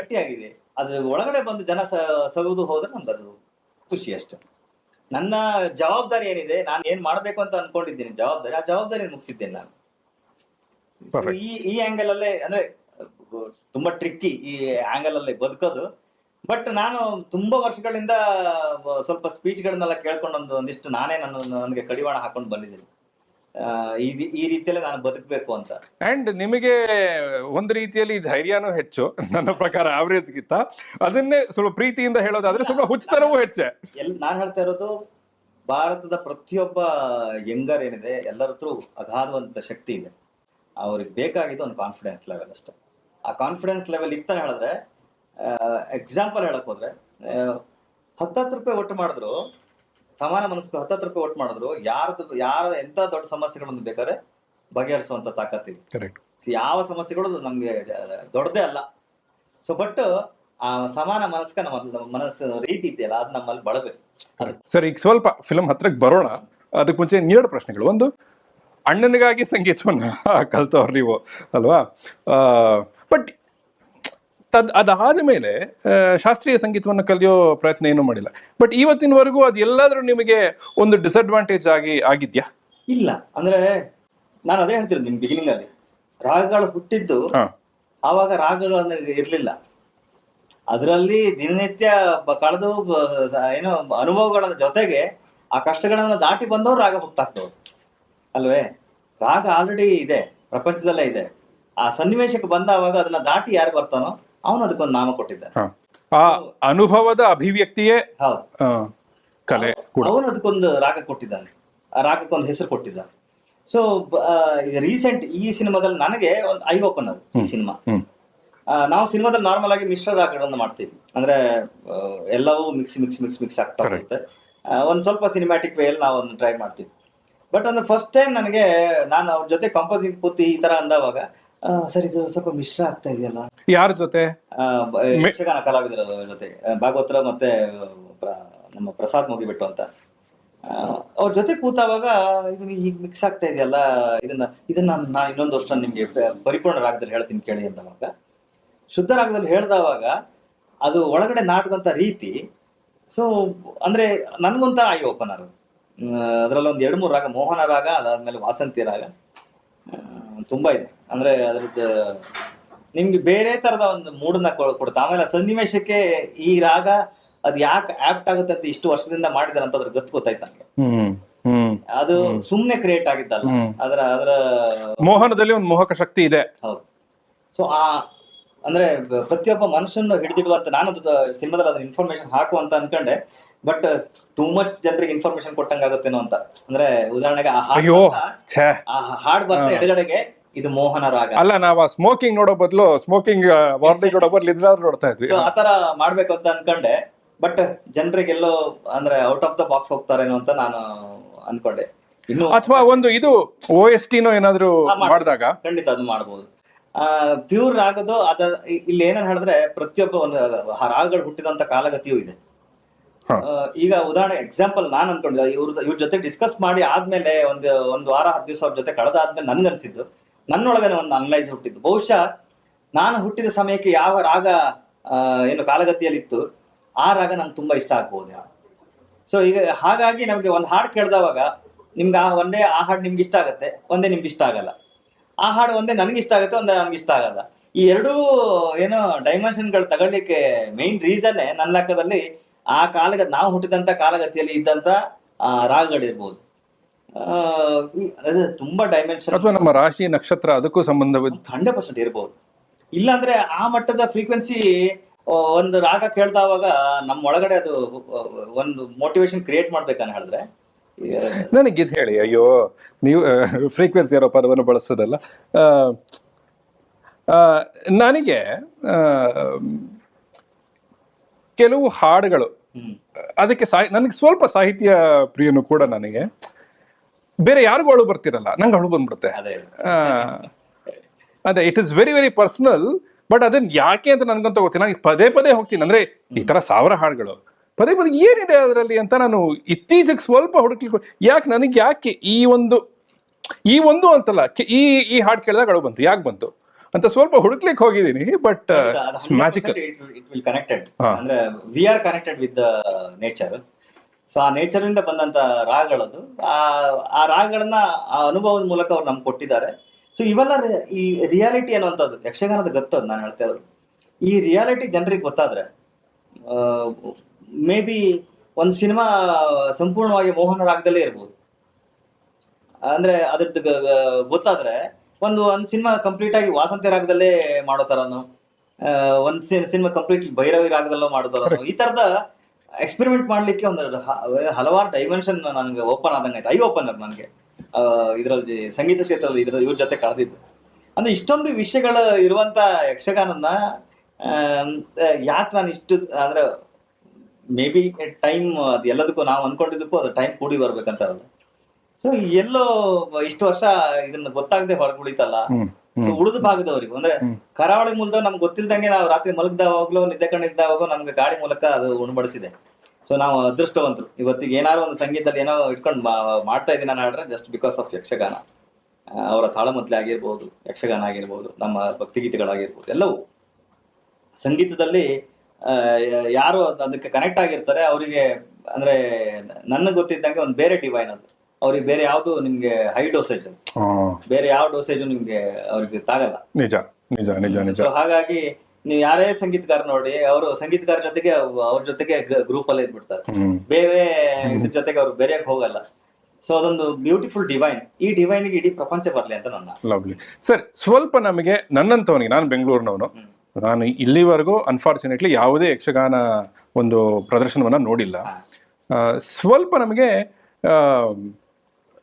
ಇದರ ಅಂದ್ರೆ ಇದರ ಹಿಸ್ಟ್ರಿ ಎಲ್ಲಿಗೆ ಹೋಗತ್ತಿದ್ದು? ಎಷ್ಟು ಸಾವಿರ ವರ್ಷಗಳ ಹಿಂದೆ ಅಥವಾ ಎಷ್ಟು ನೂರಾರು ವರ್ಷಗಳ ಹಿಂದೆ ಒಂದು? ಸೊ ಅಂದ್ರೆ ಈ ಮೂಲ ಈಗ ಹುಡುಕಿದವಾಗ 800 ವರ್ಷ ತನಕ ಇತಿಹಾಸ ಸಿಕ್ಕಿದೆ. ಅದ್ರ ಹಿಂದಿನ ಇತಿಹಾಸವೂ ಇದೆ. ಅಂದ್ರೆ ಮೇಲ್ನೋಟಕ್ಕೆ ಯಾವುದೋ ಋಷಿ ಮುನಿಗಳು ಅವರ ಕೃತಿಯನ್ನ ಬರಿಬೇಕಾದ್ರೆ ಯಕ್ಷಗಾನದ ಹಾಡು ಕೇಳಿಸ್ತಾ ಇತ್ತು. ಅದನ್ನ ಪ್ರೇರಣೆ ಹಾಕೊಂಡು ನಾನು ಈ ದೃಶ್ಯವನ್ನ ಬರ್ದೆ ಅಂತ ಹೇಳಿದಂತ ಉಲ್ಲೇಖ ಇದೆ. ಅದನ್ನು ನಾವು ರಿಸರ್ಚ್ಗೆ ಬಿಡಬೇಕು. ಅಂದ್ರೆ ಆ ಮಟ್ಟದ ಇತಿಹಾಸ ಇರುವಂತ, ಅದಾದ್ಮೇಲೆ ಆ ವೇಷಗಾರಿಕೆಯಿಂದ ಹಿಡಿದು ಪ್ರತಿಯೊಂದು ಅಷ್ಟು ವರ್ಷದಿಂದ ಬಂದು ಫೈನ್ ಟ್ಯೂನ್ ಆಗಿ ಆಗಿ ಆಗಿ ಆಗಿ ಇವತ್ತಿಗೂ ಅದು ಉಳಿದು ಬಂದಿದೆ. ಇನ್ನೊಂದು sir, sorry to cut you, ಈಗ ಆ ಒಂದು ಕೋಸ್ಟಲ್ ಬೆಲ್ಟ್ ಅಲ್ಲಿ ನಮ್ಮ ಈಗ ಕೇರಳಕ್ಕೆ ಹೋದ್ರೆ ತಯ್ಯಂ ಕಥಕ್ಕಳಿ ಇದೆ, ಅದೆಲ್ಲ ಇದೆಲ್ಲ. ಸೊ ಇದೆಲ್ಲದಕ್ಕೂ ಅಫ್ಕೋರ್ಸ್ ತನ್ನದೇ ಆದ ನ್ಯೂಯಾನ್ಸಸ್ ಡಿಫ್ರೆನ್ಸಸ್ ಇವೆ. ಬಟ್ ಆ colourful nature with the coastal region ಅದಕ್ಕೂ ಏನೋ ಒಂದು ಸಂಬಂಧ ಇರ್ಲೇಬೇಕಲ್ವಾ? 100%. ಯಾಕೆ ನಮ್ಮ ಸಿಟಿಯಲ್ಲಿ ಯಾಕೆ ಈ ಕಲರ್ಸ್ ಇಲ್ಲ, ಬರೀ ಅಲ್ಲೇ ಯಾಕೆ? ಅಂದ್ರೆ ಎಲ್ಲಾ ಮೂಲಗಳು ಸ್ಟಾರ್ಟ್ ಆಗಿದ್ದು ಸಮುದ್ರ ಮೂಲದಿಂದ. ಕರೆಕ್ಟ್. ಇಡೀ ಪ್ರಪಂಚದಲ್ಲಿ ಎಲ್ಲಾ ಕಡೆಯೂ ಏನ್ ಡೆವಲಪ್ಮೆಂಟ್ ಆಗಿದ್ದಾಗಿರ್ಲಿ, ಟ್ರಾನ್ಸ್ಪೋರ್ಟೇಷನ್ ಡೆವಲಪ್ಮೆಂಟ್ ಆಗಿದ್ದಿರ್ಲಿ, ಅಥವಾ ಅನ್ವೇಷಣೆಗಳಾಗಿದ್ದಿರ್ಲಿ, ನಮ್ಮ ಮೇಲೆ ಫೋರ್ಸ್ ಆಗಿದ್ದಿರ್ಲಿ, ಎಲ್ಲವೂ ಸ್ಟಾರ್ಟ್ ಆಗಿದ್ದೆ ಸಮುದ್ರದಿಂದ. ಅದರ ಏನು ಗತ್ತದು ಅಂದ್ರೆ ಭಾರತದ ಏನು ಡೈಮೆನ್ಷನ್ ಎರಡು ಕಡೆಗೆ ಏನಿದೆ, ಇದೇ ತರದ ಆರ್ಟ್ ವರ್ಕ್ ಗೋದಾವರಿ ಕಡೆ, ವೆಸ್ಟ್ ಗೋದಾವರಿ ಕಡೆ ಇದೆಯಂತೆ. ಮೇ ಬಿ ಇದು ಆ ಕಾಲದ ಘಟ್ಟದಿಂದ ಎಲ್ಲ ಕಡೆಗೆ ಟ್ರಾವೆಲ್ ಆಗಿರಬಹುದು. ಎಲ್ಲ ಕಡೆ ಇದು ನಮ್ಮ ಬಯಲಾಟ ಇದೆ, ಹುಬ್ಳಿ ಧಾರವಾಡದ ಕಡೆಗೆ ಬಯಲಾಟಗಳಿದೆ. ಎಲ್ಲವೂ ಒಂದೊಂದು ಡೈವರ್ಷನ್ಗಳನ್ನು ತಗೊಂಡು ಅದರದ್ದೇ ಆದಂತ ಚೌಕಟ್ಟಲ್ಲಿ ಇದು ಬೆಳೆದು ಬಂದಿದೆ. ಇದು ಅಲಾಬ್ರೇಟ್ ಆಗಬೇಕು. ಇದು ಉಳಿದ ಭಾಗದವರಿಗೂ ಅದರ ವೈಶಿಷ್ಟ್ಯತೆಗಳು ಗೊತ್ತಾಗಬೇಕು. ಇದರಿಂದ ಒಂದಿಷ್ಟು ಮಾತುಗಾರಿಕೆ ಕಲಿತೀವಿ ನಾವು, ಹೇಗೆ ಮಾತಾಡ್ಬೇಕಂತ ಕಲಿತೀವಿ. ಪುರಾಣಗಳ ವಿಷಯಗಳನ್ನ ಅಷ್ಟು ನೀವು ಇದರಲ್ಲಿ ಬಳಸುವಂತ ಕನ್ನಡಗಳನ್ನ ನೋಡಿದ್ರೆ ನಾವು ಮಾತಾಡುವಂತ ಕನ್ನಡವೇ ಅಲ್ಲ ಅನ್ಸುತ್ತೆ. ಅಂದ್ರೆ ಅಷ್ಟು ಅಗಾಧವಾದಂತ ಏನು ವರ್ಡ್ಸ್ ಗಳನ್ನ ಬಳಸ್ತಾರೆ ಮಾತುಗಾರಿಕೆಯಲ್ಲಿ. ತಿಳ್ಕೊಳ್ಳುವಂತದ್ದು ಸಾಕಷ್ಟಿದೆ. ಒಂಥರ ನನ್ನ ಲೆಕ್ಕದಲ್ಲಿ ದೊಡ್ಡ ಸಮುದ್ರ. ನಾವ್ ಇಲ್ಲಿ ತನಕನೂ ಇಡೀ ಏನೋ ಉಳಿದ ಭಾಗದವರಿಗೆ ಬರೇ ಒಂದು ಲೋಟದಲ್ಲಿ ತೋರಿಸ್ತಾ ಇದೀವಿ. ಮೊದ್ಲೇ ಬಾರಿ ನೋಡೋಣ, ಒಂದು ಓಪನ್ ಮಾಡ್ಬಿಟ್ಬಿಡೋಣ, ಯಾರ್ಯಾರು ಇದರಿಂದ ಏನೇನು ಪಡಿತಾರೋ, ಏನೇನು ಮಟ್ಟಕ್ಕೆ ಡೆವಲಪ್ಮೆಂಟ್ ಆಗ್ತದೆ. ನನ್ಗೆ ಇನ್ನೊಂದು ನಿಮ್ಗೆ ಆಂಗಲ್ ನಾನು ಹೇಳಲಿಕ್ಕೆ ಇಷ್ಟಪಡ್ತೀನಿ. ಅಂದ್ರೆ ಕೋಸ್ಟಲ್ ಬೆಲ್ಟ್ ಈವನ್ ಇದಾಗಿರ್ಲಿ ಅದಾಗಿರ್ಲಿ, ಆ ಆಂಗಲ್ ಆಗಿರ್ಲಿ, ಎರಡು ಕಡೆ ಕೋಸ್ಟಲ್ ಬೆಲ್ಟ್ ಇದ್ದು ಒಂದು ಪ್ಲಸ್ ಪಾಯಿಂಟ್ ನೋಡಿ. ಎಲ್ಲಿ ಸಂಗೀತ ಟ್ರಾವೆಲ್ ಆಗಿದೆಯೋ ಅಲ್ಲವರು ತಾನು ಬದುಕ್ಬೇಕು, ಇನ್ನೊಬ್ಬರಿಗೆ ಬದುಕ್ಬೇಕು ಅಂತ ಬದುಕ್ತಾರೆ. ಅಂದ್ರೆ ಅವರು ನಾನೊಬ್ಬನೇ ಬದುಕ್ಬೇಕು ಅನ್ನೋಂತ ಆಂಗಲ್ ಅಲ್ಲಿ ಇಲ್ಲ. ಎಕ್ಸಾಂಪಲ್ ಹೋಟೆಲ್ ಉದ್ಯಮ ಆಗಿರ್ಲಿ, ಕ್ಯಾಟರಿಂಗ್ ಉದ್ಯಮ ಆಗಿರ್ಲಿ, ಟ್ರಾನ್ಸ್ಪೋರ್ಟೇಷನ್ ಉದ್ಯಮ ಆಗಿರ್ಲಿ, ನೀವೆಲ್ಲೇ ನೋಡಿ. ಸೊ ಅವರು ಮಿನಿಮಮ್ ಒಂದು 1000-2000 ಜನರಿಗೆ ಬದುಕು ಕೊಡುವಂತ ದಿಕ್ಕಲ್ಲೇ ಬದುಕ್ತಾರೆ. ನಮ್ಮ ದೇವಸ್ಥಾನಗಳಾಗಿರ್ಬೋದು, ಅನ್ನ ಸಂತರ್ಪಣೆ ಮೂಲಕ ಇವತ್ತಿನ ನಾವು ಚಿಕ್ಕ ವಯಸ್ಸಿಂದ ಕೇಳ್ತಾ ಇದ್ದೀವಿ. ಅಷ್ಟೊಂದು ಪ್ರತಿಯೊಂದು ದಿಕ್ಕಲ್ಲೂ ಇನ್ನೊಬ್ಬರಿಗೆ ಬದುಕುವಂತ ದಿಕ್ಕಲ್ಲೇ ಅದಿರುತ್ತೆ. ಜಸ್ಟ್ ಬಿಕಾಸ್ ಆಫ್ ನನ್ನ ಲೆಕ್ಕದಲ್ಲಿ ಯಕ್ಷಗಾನದ ಮೂಲಕ ಅವರು ತಿಳ್ಕೊಂಡಂತ ವಿಷಯಗಳು. ಅದಾದ್ಮೇಲೆ ರೀಸೆಂಟ್ ಆಗಿ ನಾನು ಕೇಳಿದ್ದೆ, ಬಟ್ ಹೌದೆಲ್ಲ ಗೊತ್ತಿಲ್ಲ. ಕುರುಕ್ಷೇತ್ರ ಯುದ್ಧದಲ್ಲಿ ನಮ್ಮ ಕರಾವಳಿ ಭಾಗದ ರಾಜನಿಗೆ ನಿಮ್ಮ ಸೈನ್ಯ ಬೇಕು ಅಂತ ಕೇಳಿದವ, ನಾ ಸೈನ್ಯ ಕೊಡಲ್ಲ, ಎರಡು ಭಾಗದಲ್ಲಿ ನಾನು ಬಂದು ಊಟ ಮಾಡುವಂತ ವ್ಯವಸ್ಥೆ ನಾನು ಮಾಡ್ಕೊಡ್ತೇನೆ ಅಂತ ಹೇಳಿ ಅದು ಉಲ್ಲೇಖ ಇದೆ ಅಂತ ಹೇಳಿದ್ದೆ. ಸೊ ಇವೆಲ್ಲವೂ ಅಂದ್ರೆ ನಾವು ಯುದ್ಧ ಪ್ರಿಯರಲ್ಲ, ನಾವು ಶಾಂತಿ ಪ್ರಿಯರು ಅಂತ ಹೇಳ್ದಂಗೆ ಇದೆಲ್ಲವೂ ಬದಲಾವಣೆಗಳು ಆ ಕಾಲಘಟ್ಟದಿಂದ ಅದು ಬಂದು ಬಂದು ಬಂದು ಬಂದು ನಮ್ಮ ಕರಾವಳಿ ಭಾಗ ಅಂದ್ರೆ ಹೋಟೆಲ್ ಉದ್ಯಮ, ಟ್ರಾನ್ಸ್ಪೋರ್ಟೇಷನ್ ಉದ್ಯಮ ಎಲ್ಲವನ್ನ ಇದು ಮಾಡ್ಕೊಂಡ್ ಬಂದಿದೆ. ಇದಕ್ಕೆಲ್ಲದೂ ಹಿನ್ನೆಲೆ, ಯಕ್ಷಗಾನದ ಹಿನ್ನೆಲೆ ತುಂಬಾ ಇದೆ. ಅವರೆಲ್ಲರೂ ದೈವಿ ಕಲೆಗಳಿಗೆ ನಾವು ಏನು ಜೊತೆಯಾಗೇ ಇದ್ದವು. ಅದನ್ನೇ ಕೇಳಕ್ ಬಂದೆ. ಇದರಲ್ಲಿ ಒಂದು ದೈವಾರಾಧನೆಯ ಆಸ್ಪೆಕ್ಟ್ ಇಲ್ಲ ಇದೆಯಾ? ಇದೆ ಇದೆ ಇದೆ ಇದೆ. ಇದರಲ್ಲಿ ನಾನ್ ತಗೊಂಡಿದ್ದು ಚಿಕ್ಕ ಕತೆ, ಇದರಲ್ಲಿ ಒಂದು ದೊಡ್ಡ ಕತೆ ಇದೆ, ದೇವಿ ಮಹಾತ್ಮೆ. ನನ್ನ ಅದು ಸಾಧ್ಯವೇ ಇಲ್ಲ, ಅಂದ್ರೆ ಅಷ್ಟು ಸುಲಭ ಇಲ್ಲ ಅದು ಮಾಡುವಂತದ್ದು. ಬಟ್ ಅದರಲ್ಲಿ ನಿಮ್ಗೆ ಒಂದು ಏನು ವರ್ಷನ್ ಅದರಲ್ಲಿ ದೇವಿ ಮಹಾತ್ಮೆ, ಹರಿಹರ ಇದೆಲ್ಲ. ಇನ್ಫ್ಯಾಕ್ಟ್ ರಾಜಬಿ ಶೆಟ್ಟಿ ಗರುಡ ಗಮನಕ್ಕೆ ನನಗೆ ಅದೇ ಇನ್ಸ್ಪಿರೇಷನ್ ಅಂತ ಹೇಳಿದ್ರು. ಅದು ಮಹಾನ್ ಕತೆ. ಇಲ್ಲಿ ಯಕ್ಷಗಾನ ಕಲಾವಿದರ ವೈಶಿಷ್ಟ್ಯತೆ ಹೇಳ್ಬೇಕು ಅಂದ್ರೆ, ಒಬ್ಬ ಎಜುಕೇಶನ್ನೇ ಮಾಡ್ತಿದ್ದವನು ಅಷ್ಟು ಪುರಾಣಗಳ ಇತಿಹಾಸಗಳ ನಂಟನ್ನ, ಅಂದ್ರೆ ಯಾರ ಮಗ ಯಾರು, ಅವನಿಗೆ ಎಷ್ಟು ಮಕ್ಕಳು, ಇವನಿಗೆ ಎಷ್ಟು ಮಕ್ಕಳು, ಇವನು ಇಲ್ಲಿ ಇದನ್ನ ಏನಕ್ಕೆ ಮಾಡ್ದೆ, ಇವನು ಇದಕ್ಕೆ ಏನಕ್ಕೆ ಮಾಡ್ದ ಅಂತ ಡೀಟೇಲ್ ನಾನು ನಿಮ್ಮ ಬುಕ್ಕಲ್ಲಿ ಹುಡುಕಲು ಸಿಗಲ್ಲ. ಅಷ್ಟು ಇನ್ಫಾರ್ಮೇಶನ್ ಬಹುಶಃ ನಳಂದ ವಿಶ್ವವಿದ್ಯಾನಿಲಯ ಹೋದ್ಮೇಲೂ ಇವತ್ತಿಗೂ ನಮ್ಮಲ್ಲಿ ಶಾಸ್ತ್ರಗಳು ವೇದಗಳ ಬುಕ್ಗಳು ಇದೇನು ಹೇಳಿದ್ರೆ ಜಸ್ಟ್ ಬಿಕಾಸ್ ಆಫ್ ನಾಲೆಜ್. ಅದನ್ನ ಓದಿ ಏನು ದಾಟ್ಸಿರೋದು ಒಂದು ತಲೆಮಾರಿನಿಂದ. ಇಲ್ಲಾಂದ್ರೆ ಅದು ಹೋಗಿದ್ ಲೆಕ್ಕದಲ್ಲಿ ನಮ್ಮ ಹತ್ರ ಏನು ಉಳಿಬಾರ್ದಿತ್ತು. ಸೊ ಇವತ್ತಿಗೂ ಅದು ಉಳಿದಿದ್ದೇನೆ ಹೇಳಿದ್ರೆ ಇವತ್ತಿಗೂ ಏನು ಗ್ರಂಥಗಳಲ್ಲಿ ಅಲ್ಲಲ್ಲಿ ಅದರ ಉಲ್ಲೇಖ ಇದೆ ಅಂತ ಹೇಳಿದ್ರೆ just because of the knowledge. ಅದನ್ನ ಕರಗತ ಮಾಡ್ಕೊಂಡವರು, ಅದನ್ನ ಏನೋ ದೇವರಂತ ಪೂಜಿಸಿದವರು ಅವರೆಲ್ಲರೂ ಇರೋದಕ್ಕೋಸ್ಕರ ಇವತ್ತಿಗೂ ಇದೆ. ಸರ್, ಈಗ ವೀರಚಂದ್ರಹಾಸ ಅನ್ನೋದು ಅದೊಂದು ಫೇಮಸ್ ಪ್ರಸಂಗವಾ? ಹೌದು. ವೀರಚಂದ್ರಹಾಸದಲ್ಲಿ ಎರಡು ಮೂರು ವೆರೈಟಿಗಳಿದೆ. ನಾವು ಯಕ್ಷಗಾನದಲ್ಲಿ ಇಲ್ಲಿ ತನಕ ನೋಡಿದಂತಲ್ಲದು ಶೃಂಗಾರ ರಸ ಅಂತ. ಅಂದ್ರೆ ಅವನ ಬ್ಯೂಟಿಫಿಕೇಶನ್ನ, ಅವನ ಮದುವೆ, ಅದಾದ್ಮೇಲೆ ಅವನ ರಾಜ್ಯಭಾರ, ಅಲ್ಲಿ ಒಂದಿಷ್ಟು ಕಥೆಗಳು ನಡೆಯುತ್ತೆ. ಇದು ಒಬ್ಬ ವ್ಯಕ್ತಿಯ? ಹೌದು, ಚಂದ್ರಹಾಸ ಅನ್ನೋದು. ಸರಿ. ಚಂದ್ರಹಾಸ ಚರಿತ್ರೆ ಅಂತ ಯಕ್ಷಗಾನದಲ್ಲಿ ಅದಕ್ಕೆ ಇರುವಂತ ಹೆಸರು. ರಾಜ್ಕುಮಾರ್ ಅವರು ಮಾಡಿದ್ದಾರೆ ಈ ಸಿನಿಮಾನ. ಹರಿಕಥೆಯಲ್ಲೂ ತುಂಬಾ ಚೆನ್ನಾಗಿ ವಿಷಯಗಳಿದೆ. ಇಲ್ಲಿ ನಾನೊಂದಿಷ್ಟು ನಮ್ಮ ಬಳಗದ ಜೊತೆಗೆ ನಾವೊಂದಿಷ್ಟು ರಿಸರ್ಚ್ ಮಾಡಿ ನಮ್ಗೊಂದಿಷ್ಟು ಇನ್ಪುಟ್ಗಳು ಸಿಕ್ತು. ಹೇಗೆ ಇವನು ಇಷ್ಟು ಸ್ಟ್ರಾಂಗೆಸ್ಟ್ ರಾಜ ಆಗ್ಲಿಕ್ಕೆ ಹೇಗೆ ಸಾಧ್ಯ? ಅವನ ಹತ್ರ ಎಷ್ಟು ಅಕ್ಷೋಹಿಣಿ ಸೈನ್ಯಗಳು, ಒಂದು ಅಕ್ಷೋಹಿಣಿ ಸೈನ್ಯ 6.5-7 ಲಕ್ಷವೇನೋ ಇರುತ್ತೆ. ಎಷ್ಟು ಅಕ್ಷೋಹಿಣಿ ಸೈನ್ಯಗಳಿದೆ ಅಂತ ಅವನಿಗೆ ಗೊತ್ತಿರಲಿಲ್ವಂತೆ. ಅಷ್ಟು ಸುಭಿಕ್ಷವಾಗಿ ರಾಜ್ಯವನ್ನು ನಡೆಸಿದಂತ ಒಬ್ಬ ರಾಜ. 18 ಸಾಮಂತಗಳನ್ನ ಜೊತೆಗಿಟ್ಕೊಂಡು ಅದರಲ್ಲಿ 4 ಇದು ಮುಖ್ಯ ದಕ್ಷಿಣ ಉತ್ತರ ತರದಲ್ಲಿ ದೊಡ್ಡ ರಾಜ್ಯಗಳನ್ನ ಮಾಡ್ಕೊಂಡು ಯಾರು ಒಳಗಡೆ ಬರ್ದಿರೋ ತರದಲ್ಲಿ ರಾಜ್ಯವನ್ನ ಕಟ್ಟಿದವನು. ಇದು ಹೇಗೆ ಇಷ್ಟು ಮಟ್ಟಕ್ಕೆ ಆಗ್ಲಿಕ್ಕೆ ಸಾಧ್ಯತೆ ಆಯ್ತು ಅನ್ನೋದು ಪ್ರಶ್ನೆಗಳು ಬಂದವಾಗ ಅದೇ ರಾಜ್ಯಕ್ಕೆ ಭಿಕ್ಷುಕನಾಗಿ ಬಂದವನು, ಕುಂತಳ ರಾಜ್ಯಕ್ಕೆ ಭಿಕ್ಷುಕನಾಗಿ ಬಂದವನು. ಇದು ಕುಂತಳ ರಾಜ್ಯವಾ? ಕುಂತಳ ರಾಜ್ಯಕ್ಕೆ ಭಿಕ್ಷುಕನಾಗಿ ಬಂದವನು ಕುಂತಳಕ್ಕೆ ರಾಜ ಹೇಗಾಗ್ತಾನೆ? ಸೊ ಇದು ನನಗೆ ಟ್ರಿಗರ್ ಕೊಟ್ಟಂತ ಪಾಯಿಂಟ್. ಓಕೆ, ಈ ಕಥೆಯಲ್ಲಿ ಒಂದು ಮೇನ್ ಕೋರೆ ತುಂಬಾ ಚೆನ್ನಾಗಿದೆ. ಸರ್, ಒಂದು ಸಂಸ್ಥಾನವಿತ್ತು, ಅದು ಸುಭಿಕ್ಷವಾಗಿತ್ತು, ಅಲ್ಲಿ ಒಬ್ಬ ಭಿಕ್ಷುಕ ಬರ್ತಾನೆ. ಅಲ್ಲಿಗೆ ಒಬ್ಬ ಆ ಸಂಸ್ಥಾನದ ಮೈನಸ್ ಪಾಯಿಂಟ್ ಏನ ಹೇಳಿದ್ರೆ ಆ ಸಂಸ್ಥಾನದಲ್ಲಿ ಗಂಡು ದಿಕ್ಕಿಲ್ಲ, ಹೆಣ್ಣು ಮಾತ್ರ, ಮಹಾರಾಣಿ ಮಾತ್ರ ಇರೋದು. ಸೊ ಎಲ್ಲರ ಕಣ್ಣು ಮಹಾರಾಣಿ ಮೇಲಿತ್ತು. ಅವಳು ಚಿಕ್ಕವಳು, ಅವಳನ್ನು ಮದುವೆ ಆದ್ಬಿಟ್ರೆ ಆ ಸ್ಥಾನ ನಮ್ಗೆ ಸಿಗುತ್ತೆ ಅಂತ. ಅಲ್ಲಿಗೆ ಆ ಚಿಕ್ಕ ವಯಸ್ಸಿಗೆ ಒಬ್ಬ ಭಿಕ್ಷುಕ ಬರ್ತಾನೆ. ಚಿಕ್ಕ ಹುಡುಗ ಭಿಕ್ಷುಕ ಅಲ್ಲ ಅವನು, ಅವನಿಗೊಂದು ಹಿನ್ನೆಲೆ ಇದೆ.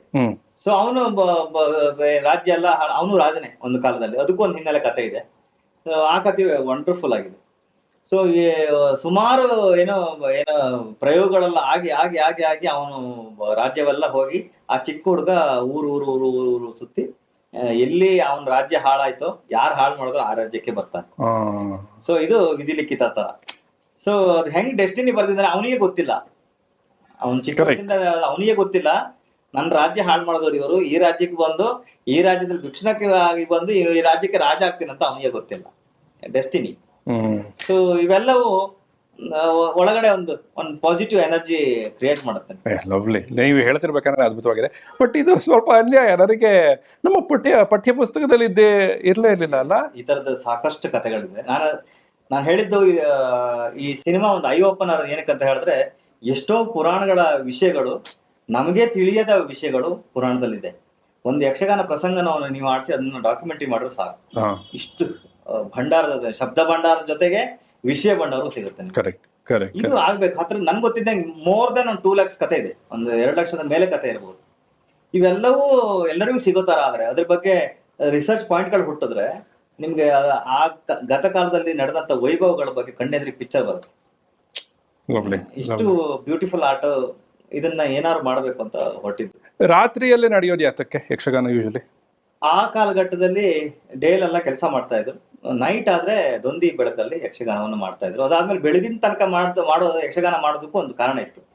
ಯಾರೇ ಆ ಪ್ಲೇಸಿಗೆ ಬಂದಾವಾಗ ಆ ಪ್ಲೇಸನ್ನ ಸುತ್ತಮುತ್ತ ಕಾಡು ಇರ್ತಿತ್ತು, ಕಾಡು ಪ್ರಾಣಿಗಳೆಲ್ಲ ಸಮಸ್ಯೆಗಳಿತ್ತು. ಹಾಗಾಗಿ ಯಾರೇ ಯಕ್ಷಗಾನ ಸ್ಟಾರ್ಟ್ ಮಾಡಿದ್ರು ಬೆಳಕು ಹರಿಯೋ ತನಕ ಯಕ್ಷಗಾನ ಮಾಡ್ತಾರೆ. ಅದಾದ್ಮೇಲೆ ಎಲ್ಲರೂ ಮನೆಗೆ ಹೋಗ್ತಾರೆ. ಇದು ಒಂದು ಏನು ಮೊದ್ಲಿಂದ ಬಂದ, ನಾವು ಚಿಕ್ಕ ವಯಸ್ಸಿಂದ ಅಷ್ಟೇ ಯಕ್ಷಗಾನ ಹೋಯ್ತಾನೆ ಅಂದ್ರೆ ಬೆಳಿಗ್ಗೆ 6 ಗಂಟೆಗೆ ಬೆಳಕಾಗತ್ತೆ, ಅದಾದ್ಮೇಲೆ ಮನೆ ಬರೋದಂತ. ಬಟ್ ಆ ಯಕ್ಷಗಾನದ ಶಕ್ತಿ, ನೀವು 6 ಗಂಟೆ ಕಾಲ ನಿಮ್ಮನ್ನು ಹಿಡಿದಿಡುವಂತ ತಾಕತ್ತು ಅದರಲ್ಲಿ ಇರ್ತಿತ್ತು. Screen play. ಈ ಸಿನಿಮಾದಲ್ಲಿ ನೀವು ಸಿನಿಮಾ ನೋಡಿದವಾಗ ನೀವು ಅದನ್ನ ಗೆಸ್ ಮಾಡಿ. ಅಂದ್ರೆ ಭಾಗವತಿಕೆ, ಸಾಹಿತ್ಯ ಇದೆರಡನ್ನ ಹೇಗೆ ಬಳಸಬೇಕು ಅಂತ ನಾನು ಈ ಸಿನಿಮಾದಿಂದ ಮೂಲಕ ಕಲಿತೆ ನಾನು. ಅಂದ್ರೆ ನಾವು ಬ್ಯಾಕ್ಗ್ರೌಂಡ್ ಸ್ಕೋರ್ ನಾವು ಹೆಂಗೆ ಪ್ಲೇ ಮಾಡ್ತೀವಿ ಅಷ್ಟು ಬಹುಶಃ ನನ್ನ ಲೆಕ್ಕದಲ್ಲಿ ನಾನು ಪ್ಲೇ ಮಾಡುವಂತ ಬ್ಯಾಕ್ ಗ್ರೌಂಡ್ ಸ್ಕೋರ್ ಇದ್ದ ಕೋರ್ ಐಡಿಯಾ ಜೆನೆಟಿಕ್ಲಿ ಇಲ್ಲಿಂದ ಬಂದಿದ್ದೇನೆ ಬಹುಶಃ. ಅಂದ್ರೆ ಚಿಕ್ಕ ವಯಸ್ಸಿಂದ ಅದನ್ನ ಕೇಳಿ ಕೇಳಿ ಕೇಳಿ ಕೇಳಿ ಆ ಫೋರ್ಸ್ಮೆಂಟ್ ಐಡಿಯಾನ ನನಗೆ ಇಲ್ಲಿ ಬಂದಿದ್ದೇನೆ ಬಹುಶಃ. ಅಷ್ಟು ಬ್ಯೂಟಿಫುಲ್ ಆಗಿ ಮುಂದೆ ನಡೆಯುವಂತ ಕಥೆಯನ್ನ ಹಿಡಿದಿಟ್ಟು ನಿಮ್ಮನ್ನು ಕೂರಿಸಿ ನೆಕ್ಸ್ಟ್ ಏನಾಗುತ್ತೆ ಅಂತ ಹಿಂಟ್ ಕೊಟ್ಟು ಬರೇ 4 ಸಾಹಿತ್ಯದಲ್ಲಿ ಇಷ್ಟು ವಿಷಯ ಇದೆ ಅದರಲ್ಲಿ. ಅಂದ್ರೆ ಆ ಸಾಹಿತ್ಯದ ಬಳಕೆಯೂ ಅಷ್ಟೇ, ಆತರ ಸಾಹಿತ್ಯಗಳ ಬಳಕೆ ನಮ್ಮಲ್ಲಿ ಆಗ್ಲಿ ಅಂತ ನನ್ನ ಆಸೆ.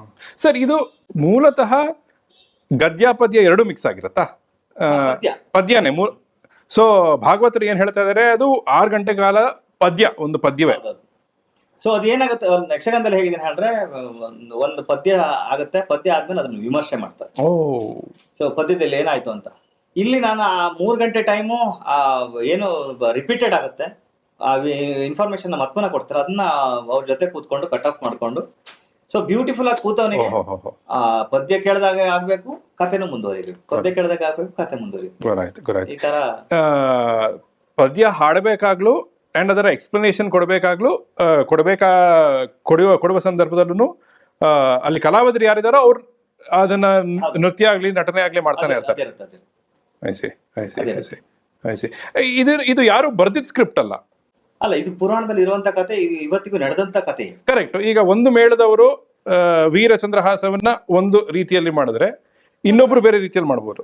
ಆಮೇಲೆ ಯಕ್ಷಗಾನದ ಪ್ಲಸ್ ಇವತ್ತು ಮಾಡಿದಂತ ಏನು ಚಂದ್ರಹಾಸ ಚರಿತ್ರೆ ನಾಳೆಗೆ ನೀವು ಮಾಡ್ಸೋದು ಅದು ಬೇರೆ. ಅಂದ್ರೆ ಅವ್ರದ್ದು ಯಾವ್ದು ಬಾಂಡೆಡ್ ಸ್ಕ್ರಿಪ್ಟ್ ಅಲ್ಲಲ್ಲ. ಸೊ ಪ್ರತಿ ಸಾಲಿನೂ ಅದನ್ನ ಅಪ್ಗ್ರೇಡೇಷನ್, ಇಂಪ್ರೂವ್ ಅದ್ ನಡೀತಾನೆ ಇರುತ್ತೆ. ಅದಾದ್ಮೇಲೆ 6 ಗಂಟೆ ಕಾಲ ಏನಿದೆ ಅವರು ಕನ್ನಡವನ್ನು ಬಳಸುವಂತ ರೀತಿ ನಮ್ಗೆ ಆಶ್ಚರ್ಯ ಆಗುತ್ತೆ. ಇದು ಹೇಗ್ ಸಾಧ್ಯ? ಈ ಕಾಲಘಟ್ಟದಲ್ಲಿ ಸಾಮಾನ್ಯ ಜನರ ಜೊತೆಗೆ ಅವರು ಬೆರೆತು ಕೂಡ ಏನು ಕನ್ನಡವನ್ನ ಅಷ್ಟು ಶುದ್ಧವಾಗಿ ಬಳಸೋದಿದೆಯಲ್ಲ ಅದು. ಅದಾದ್ಮೇಲೆ ಈ ಸಿನಿಮಾದಲ್ಲಿ ನಿಮ್ಗೆ ಗೊತ್ತಾಗುತ್ತೆ, ಅಂದ್ರೆ ಎಷ್ಟೋ ವರ್ಡ್ಗಳು, ಇಂಗ್ಲಿಷ್ ವರ್ಡ್ಗಳು ಕನ್ನಡದಿಂದ ಏನೋ ಎಳ್ಕೊಂಡಿದ್ದಾರೆ ಅಂತ ನಿಮ್ಗೆ ಅದ್ರಲ್ಲಿ ಗೊತ್ತಾಗುತ್ತೆ. ಒಂದು ಉದಾಹರಣೆ ಕೊಡಿ ಯಾರಾದ್ರೂ. ಈಗ ಉದಾಹರಣೆಗೆ ಇದೆ ಅಂತ ನನ್ ಬಾಯಿ ಬರ್ತಾ ಇಲ್ಲ, ಆಶೀರ್ವಾದ, ಆರ್ಸಿ ಒಂದು ಆರ್ಸಿ ಕೊಡಿ ಅಂತ ಹೇಳಿ ಏನೋ ಹೇಳ್ತಾರೆ. ಅದು ನನಗೆ ಶಾಕ್ ಇದ್ದಿದ್ದೆ, ಆಶೀರ್ವಾದ ಅಂತ ಹೇಳ್ತಾರೆ. ಅದ್ರದ್ದು ಒಂದ್ ಅದಕ್ಕಿಂತ ಬಿಫೋರ್ ಇನ್ನೊಂದೆರಡು ಡೈಲಾಗ್ ಹೇಳ್ತಾರೆ, ನಂಗೆ ನೆನಪಿಗೆ ಬರ್ತಾ ಇಲ್ಲ, ತುಂಬಾ ಟ್ರಿಗರ್ ಆಗುತ್ತೆ ನಿಮ್ಗೆ. ಅಂದ್ರೆ ಅದನ್ನ ಟ್ರಿಕ್ಕಿ ತರದಲ್ಲಿ ಬಳಸ್ತಾರೆ. ಅಂದ್ರೆ ಕೂತ ಆಡಿಯನ್ಸಿಗೂ ಹೌದು ನಾವು ಇದೆಲ್ಲ ಹಳೆ ವರ್ಡ್ಗಳು ನಾವು ಈಗ ಬೇರೆ ತರ ಬಳಸ್ಕೊಂಡಿದೀವಿ ಅಂತ ಹೇಳಿ ತುಂಬಾ ಬಳಸಿದಾರೆ ಆತರ. ಅಂದ್ರೆ ಹಾಸ್ಯದಲ್ಲಿ ನವರಸಗಳು ಇದ್ರಿಂದ ಆ ಹಾಸ್ಯಗಳನ್ನ ಬಳಸೋ ರೀತಿ, ಅದಾದ್ಮೇಲೆ ವೇಷಗಳು ನೋಡುವಂತ ಬಗೆ, ಅದು ತುಂಬಾ ನಂಗೆ ಈಗ ನೆನಪಿಗೆ ಬರ್ತಾ ಇದೆ. ತೊಂದ್ರೆ ಇಲ್ಲ ಸರ್. ಇದು ಮುಂಚೆ ಆಗ್ಲಿ ಈಗಾಗ್ಲಿ ಈ ಒಂದು ಕುಟುಂಬದವರೇ ಮಾಡ್ಬೇಕು, ಇವರೇ ಮಾಡ್ಬೇಕು ಅಂತ ಏನಾದ್ರು ಇತ್ತ ನಿಯಮಗಳು ಯಕ್ಷಗಾನಕ್ಕೆ? ದೊಡ್ಡ ವಿಷಯ ಅದು. ಅಂದ್ರೆ ನಮ್ಮ ಸ್ನೇಹಿತರು ಹೇಳ್ತಾ ಇದ್ದ, ನಂಗೆ ಅವ್ರು ಹೇಳ್ದಾಗ ನನ್ಗೆ ಗೊತ್ತಾಗಿದೆ ಕರೆಕ್ಟ್ ಆಗಿ. ಕೋಟಿಗಟ್ಲೆ ಇರೋನು ಯಕ್ಷಗಾನ ನೋಡ್ತಾನೆ, ಯಕ್ಷಗಾನ ಮಾಡ್ತಾನೆ, ಯಕ್ಷಗಾನ ನಡೆಸ್ತಾನೆ. ಏನು ಬಡತನದಲ್ಲಿರೋರು ಕೂಡ ಯಕ್ಷಗಾನ ನೋಡ್ತಾರೆ, ಯಕ್ಷಗಾನ ಮಾತಾಡ್ತಾರೆ, ಯಕ್ಷಗಾನ ಮಾಡಿಸ್ತಾರೆ. ಎಲ್ಲರನ್ನೂ ಏನೋ ತನ್ನ ಏನೋ ಸೆರಗಲ್ಲಿ ಕಟ್ಟಿ ಇಟ್ಕೊಂಡಿದೆ ಯಕ್ಷಗಾನ. ಆ ಕಲೆಯನ್ನ ಅದು ಆ ಮಟ್ಟಕ್ಕೆ ಎಲ್ಲರೂ ದೈವಿ ಕಲೆ. ಏನಾದ್ರು ನಮ್ಗೆ ಜೀವನದಲ್ಲಿ ಏನಾದ್ರು ಕಷ್ಟಗಳು ಬಂದವಾಗ ಯಕ್ಷಗಾನ ಮಾಡಿಸ್ತೀನಿ ಅಂತ ಹರಕೆ ಹೊತ್ಕೊಂತಾರೆ. ಅದಾದ್ಮೇಲೆ ಏನೋ ಕೆಲ್ಸಗಳು ಆಗ್ಬೇಕು ಅಂತ ಅವಾಗ ಹರಕೆ ಹೊತ್ಕೊಂತಾರೆ. ಈ ತರದಲ್ಲಿ ಈಗ ನೀವು ಯಕ್ಷಗಾನ ಬೇಕು ಅಂತ ಹೋದ್ರು ಮುಂದಿನ 2048 ತನಕನೂ ಬುಕಿಂಗ್ ಇದೆ. 45 ಮೇಳಗಳಿದೆ, ಅಲ್ಲಿ ತನಕನೂ ಬುಕಿಂಗ್ ಇದೆ. ಆ ಮಟ್ಟದ ಏನು ನಮ್ಮಲ್ಲಿ ಕಲೆಯನ್ನ ಆ ಮಟ್ಟಕ್ಕೆ ಅದನ್ನ ತಲೆ ಮೇಲೆ ಇಟ್ಕೊಂಡಿದ್ದಾರೆ. ಇದಕ್ಕೆ ಸೀಸನ್ ಅಂತ ಇದೆಯಾ? ಈ ಸೀಸನ್ ಮಳೆಗಾಲ ಸೀಸನ್ ಇಲ್ಲ. ಸರಿ. ಈಗ ಯಾರೊಬ್ಬನು ಈಗ ಒಂದು ಮೇಳವನ್ನು ಶುರು ಮಾಡ್ಲಿಕ್ಕಾಗಲ್ವಾ? ಅದು ಒಂಥರ ಪಾಸ್ ಡೌನ್, ಯಾರಾದ್ರೂ ನಮಗೆ ಅದನ್ನ ಧಾರೆ ಎರೆದು ಕೊಡ್ಬೇಕು ಅನ್ನೋ ಆ ತರದಲ್ಲಿ ಇಲ್ಲ. ಅಂದ್ರೆ ಇಲ್ಲಿ ಇದ್ದಂತ ಎಲ್ಲಾ ಮೇಳಗಳು ಹೆಂಗಂದ್ರೆ ಎಲ್ಲಾ ದೇವಸ್ಥಾನದ ಮೇಳಗಳೇ. ಅಂದ್ರೆ ಅದನ್ನ ನಿಭಾಯಿಸ್ಲಿಕ್ಕೆ, ಅಷ್ಟು ಖರ್ಚು ವೆಚ್ಚಗಳನ್ನು ನೋಡ್ಲಿಕ್ಕೆ ಯಾರು ಸ್ವಂತದಲ್ಲಿ ಮಾಡಿದಂತ ನನ್ನ ಕಣ್ಣಿಗೆ ಕಾಣಿಸ್ತಾ ಇಲ್ಲ. ಎಲ್ಲ ಇರುವಂತದ್ದು ಧರ್ಮಸ್ಥಳದ ಮೇಳ ಇದೆ, ಅವ್ರದ್ದೆಲ್ಲ 5 ಮೇಳಗಳಿದೆ. ಮಂದರ್ತಿ ಮೇಳ ಇದೆ, ದುರ್ಗಾ ಪರಮೇಶ್ವರಿ, ಅದಾದ್ಮೇಲೆ ಪೆರಡೂರ್ ಮೇಳ ಇದೆ, ಕಮಲೇಶ ಮೇಳ ಇದೆ, ಎಲ್ಲಾ ದೇವಸ್ಥಾನದ ಕೊಲ್ಲೂರು ಇದೆ, ಎಲ್ಲಾ ಕಡೆ ಮೇಳಗಳು ಇದೆ. ಅದನ್ನ ಆ ಮೇಳದ ಯಜಮಾನರು ಅದನ್ನ ಏನು ಸಂಸ್ಥಾಪಕರು ಏನಿದ್ದಾರೆ ಅದನ್ನ ನೀಟಾಗಿ ಇವತ್ತಿನ ತನಕನೂ ಮೇಂಟೈನ್ ಮಾಡ್ಕೊಂಡ್ ಬಂದಿದ್ದಾರೆ. ಅದಾದ್ಮೇಲೆ ಕಲಾವಿದರಿಗೂ ಅವ್ರ ಮೇಲೆ ಅಷ್ಟೇ ಗೌರವ, ಅವರಿಗೂ ಕಲಾವಿದರ ಮೇಲೆ ಅಷ್ಟೇ ಗೌರವ. ಈ ಒಂದು ಬಾಂಧವ್ಯದಲ್ಲಿ ಬಂದಿದೆ. ಇಲ್ಲಿ ನನ್ನ ಪರ್ಸನಲ್ ಕನ್ಸರ್ನ್ ಇರೋದು ಇವರೆಲ್ಲರಿಗೂ ಒಂದು ವೇದಿಕೆ ಕ್ರಿಯೇಟ್ ಆಗಬೇಕು, ಅದ್ರ ಜೊತೆಗೆ ಒಂದು ಅಪ್ಗ್ರೇಡ್ ಅಂತ ಹೇಳುತ್ತೆ. ಸರಿ, ಇವರ ಆರ್ಥಿಕ ಪರಿಸ್ಥಿತಿ ಹೇಗಿದೆ? ಆರ್ಥಿಕವಾಗಿ ಅಪ್ಗ್ರೇಡ್ ಆಗ್ಬೇಕು ಅಂತ ನನ್ನ ಒಂದು ಆಂಗಲ್. ಅಂದ್ರೆ ಅಟ್ಲೀಸ್ಟ್ ಈ ಮಳೆಗಾಲದಲ್ಲಿ ಓಕೆ, ಬಾಕಿ 6 ತಿಂಗಳು ಅವರು ಯಕ್ಷಗಾನ ಸೇವೆ ಅಂತ ಮಾಡ್ತಾರೆ, ಅಟ್ಲೀಸ್ಟ್ ಈ 6 ತಿಂಗಳು ಉಳಿದ 6 ತಿಂಗಳು ಅವರ ಮಳೆಗಾಲದಲ್ಲಿ ನಾ ದುಡಿಮೆ ನೋಡೋ ತರ ಆಗ್ಲಿ. ಈಗ ನಮಗೂ ಮಳೆಗಾಲದಲ್ಲಿ ಉಳಿದ ಭಾಗದವರಿಗೂ ಒಂದು ಎಂಟರ್ಟೈನ್ಮೆಂಟ್ ಬೇಕು ಅಲ್ವೇ? ಸೊ ಮಳೆಗಾಲದ ನಮ್ಗೇನು ಎಂಟರ್ಟೈನ್ಮೆಂಟ್ ಇಲ್ಲ. ಅಟ್ಲೀಸ್ಟ್ ಈ ತರದ ಸಿನಿಮಾಗಳಾಗೋ ಮೂಲಕ ಅಥವಾ ಅವ್ರನ್ನ ಉಳಿದ ಭಾಗದ ಜನರು ಯಕ್ಷಗಾನ ಆಟ ಆಡಿಸುವ ರೀತಿ ಕರೆಯೋ ತರನೋ ಏನೋ ಒಂದು ವೇದಿಕೆ ಕ್ರಿಯೇಟ್ ಆಗ್ಬೇಕು ಅವ್ರಿಗೆ.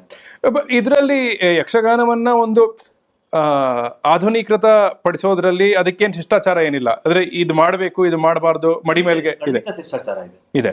ವೇಷಗಳಲ್ಲಿ ನಾವು ಬದಲಾವಣೆ ಮಾಡೋ ಹಾಗಿಲ್ಲ. ಅದಾದ್ಮೇಲೆ ಅವರ ಮಾತುಗಾರಿಕೆಯಲ್ಲಾಗ್ಲಿ, ಬೇರೆ ಯಾವ ನಾನು ಸಿನಿಮಾದಲ್ಲಿ ನಮ್ಮ ಆಂಗಲ್ ಅಲ್ಲಿ ಸಿನಿಮಾ ನೋಡಿದ್ರೆ ನಾನು ಹೇರ್ ಗೀರ್ ಎಲ್ಲದನ್ನೂ ನಾವು ಬೇರೆ ಬಳಸ್ಬೋದಿತ್ತು.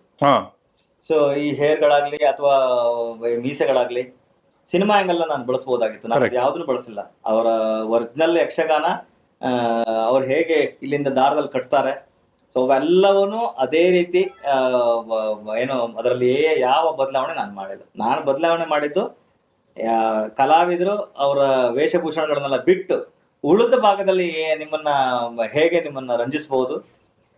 ಚಿಕ್ಕ ವಯಸ್ಸಿನ ನಾನ್ ಕಂಡಂತ ಕಲ್ಪನೆಗಳು ನಮ್ಗೆ ಅವ್ರು ಹೇಳ್ತಾ ಇದ್ರು, ಅಂದ್ರೆ ಹಂಸೋದ್ಯೋಲಿಕ ಇದ್ರಲ್ಲಿ ನಿನ್ನ ಮಲಗಿಸ್ತಾ ಇದ್ದೆ, ನಾನು ಆಸ್ಥಾನಕ್ಕೆ ಹೋಗಿದ್ದೆ, ಆಸ್ಥಾನದಲ್ಲಿ ಕಣ್ಣು ಮುಚ್ಕೊಂಡ್ರೆ ಅದನ್ನ ಬಣ್ಣನೆ ಮಾಡ್ತಿದ್ರು ಅವ್ರು.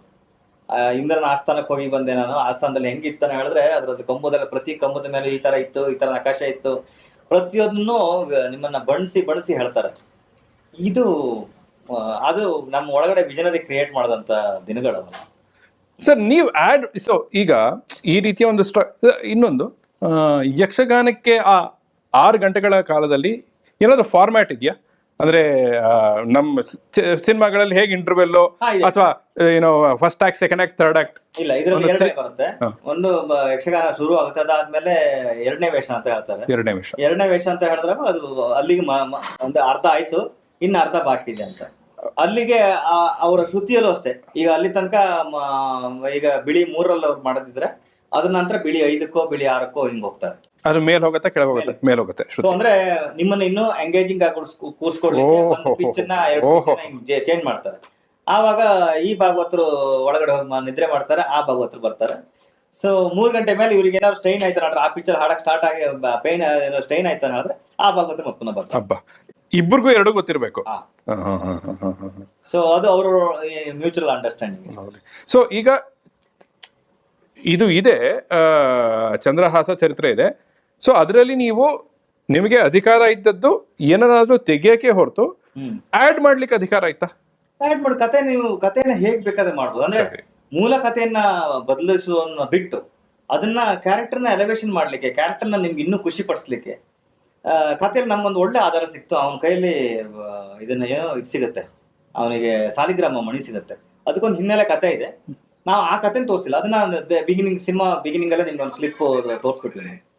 ಸೊ ಆ ಕ್ಲಿಪ್ ತೋರಿಸಿ ಅದನ್ನ ಆದ್ಮೇಲೆ ಕಥೆ ನಮ್ಗೊಂದು ಒಳ್ಳೆ ಎಳೆ ಸಿಕ್ತು. ಸರಿ, ಅವನ್ನ ಒಂದು ಫ್ಯಾಂಟಸಿ ಇದಕ್ಕೆ ಅವನ್ನ ತಗೊಂಡು ಹೋಗ್ಲಿಕ್ಕೆ. ಯಾಕಂದ್ರೆ ದೇವಿ ಪ್ರತ್ಯಕ್ಷ ಆಗಿದ್ದು ಇವನಿಗೆ ಮಾತ್ರ.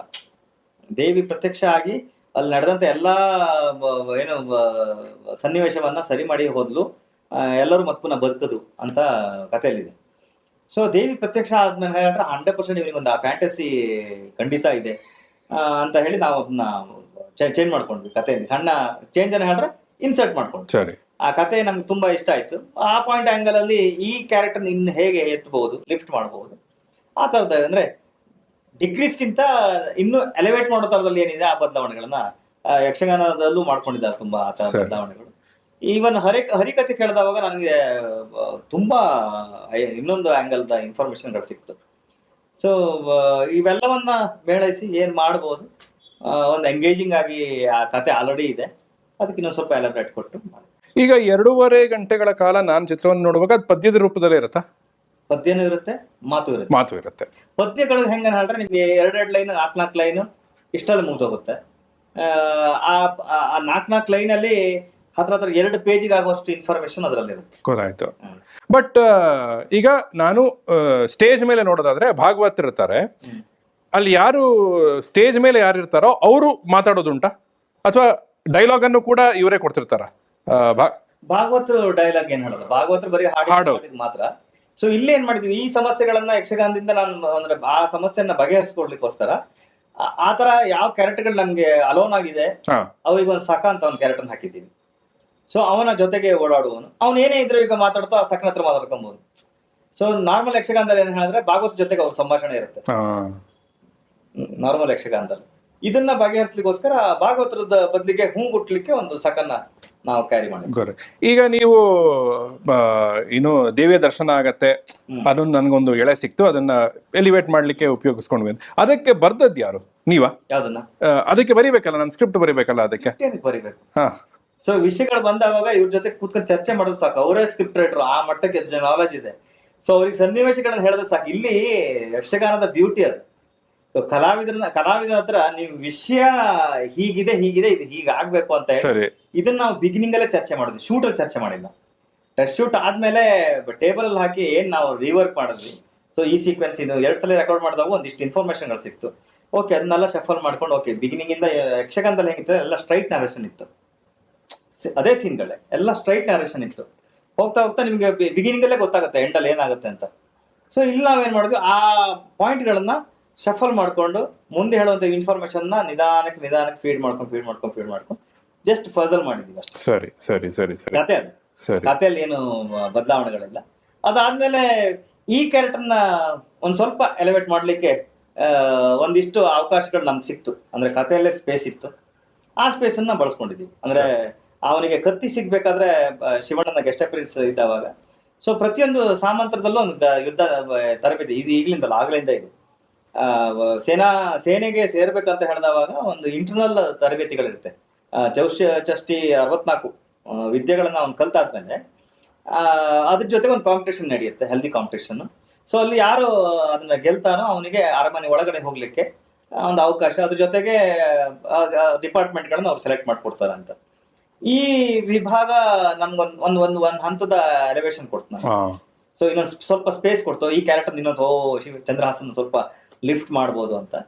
ಅದು ನಮ್ಗೆ ಒಂದು ಹಂತದ ಮೇಜರ್ ಪ್ಲಸ್ ಆಯ್ತು. ನನ್ನ ಕ್ಯಾರೆಕ್ಟರ್ ನನಗೆ ಅಂದ್ರೆ ಈ ಕ್ಯಾರೆಕ್ಟರ್ ತುಂಬಾ ಇಷ್ಟಪಟ್ಟಿರೋದ್ರಿಂದ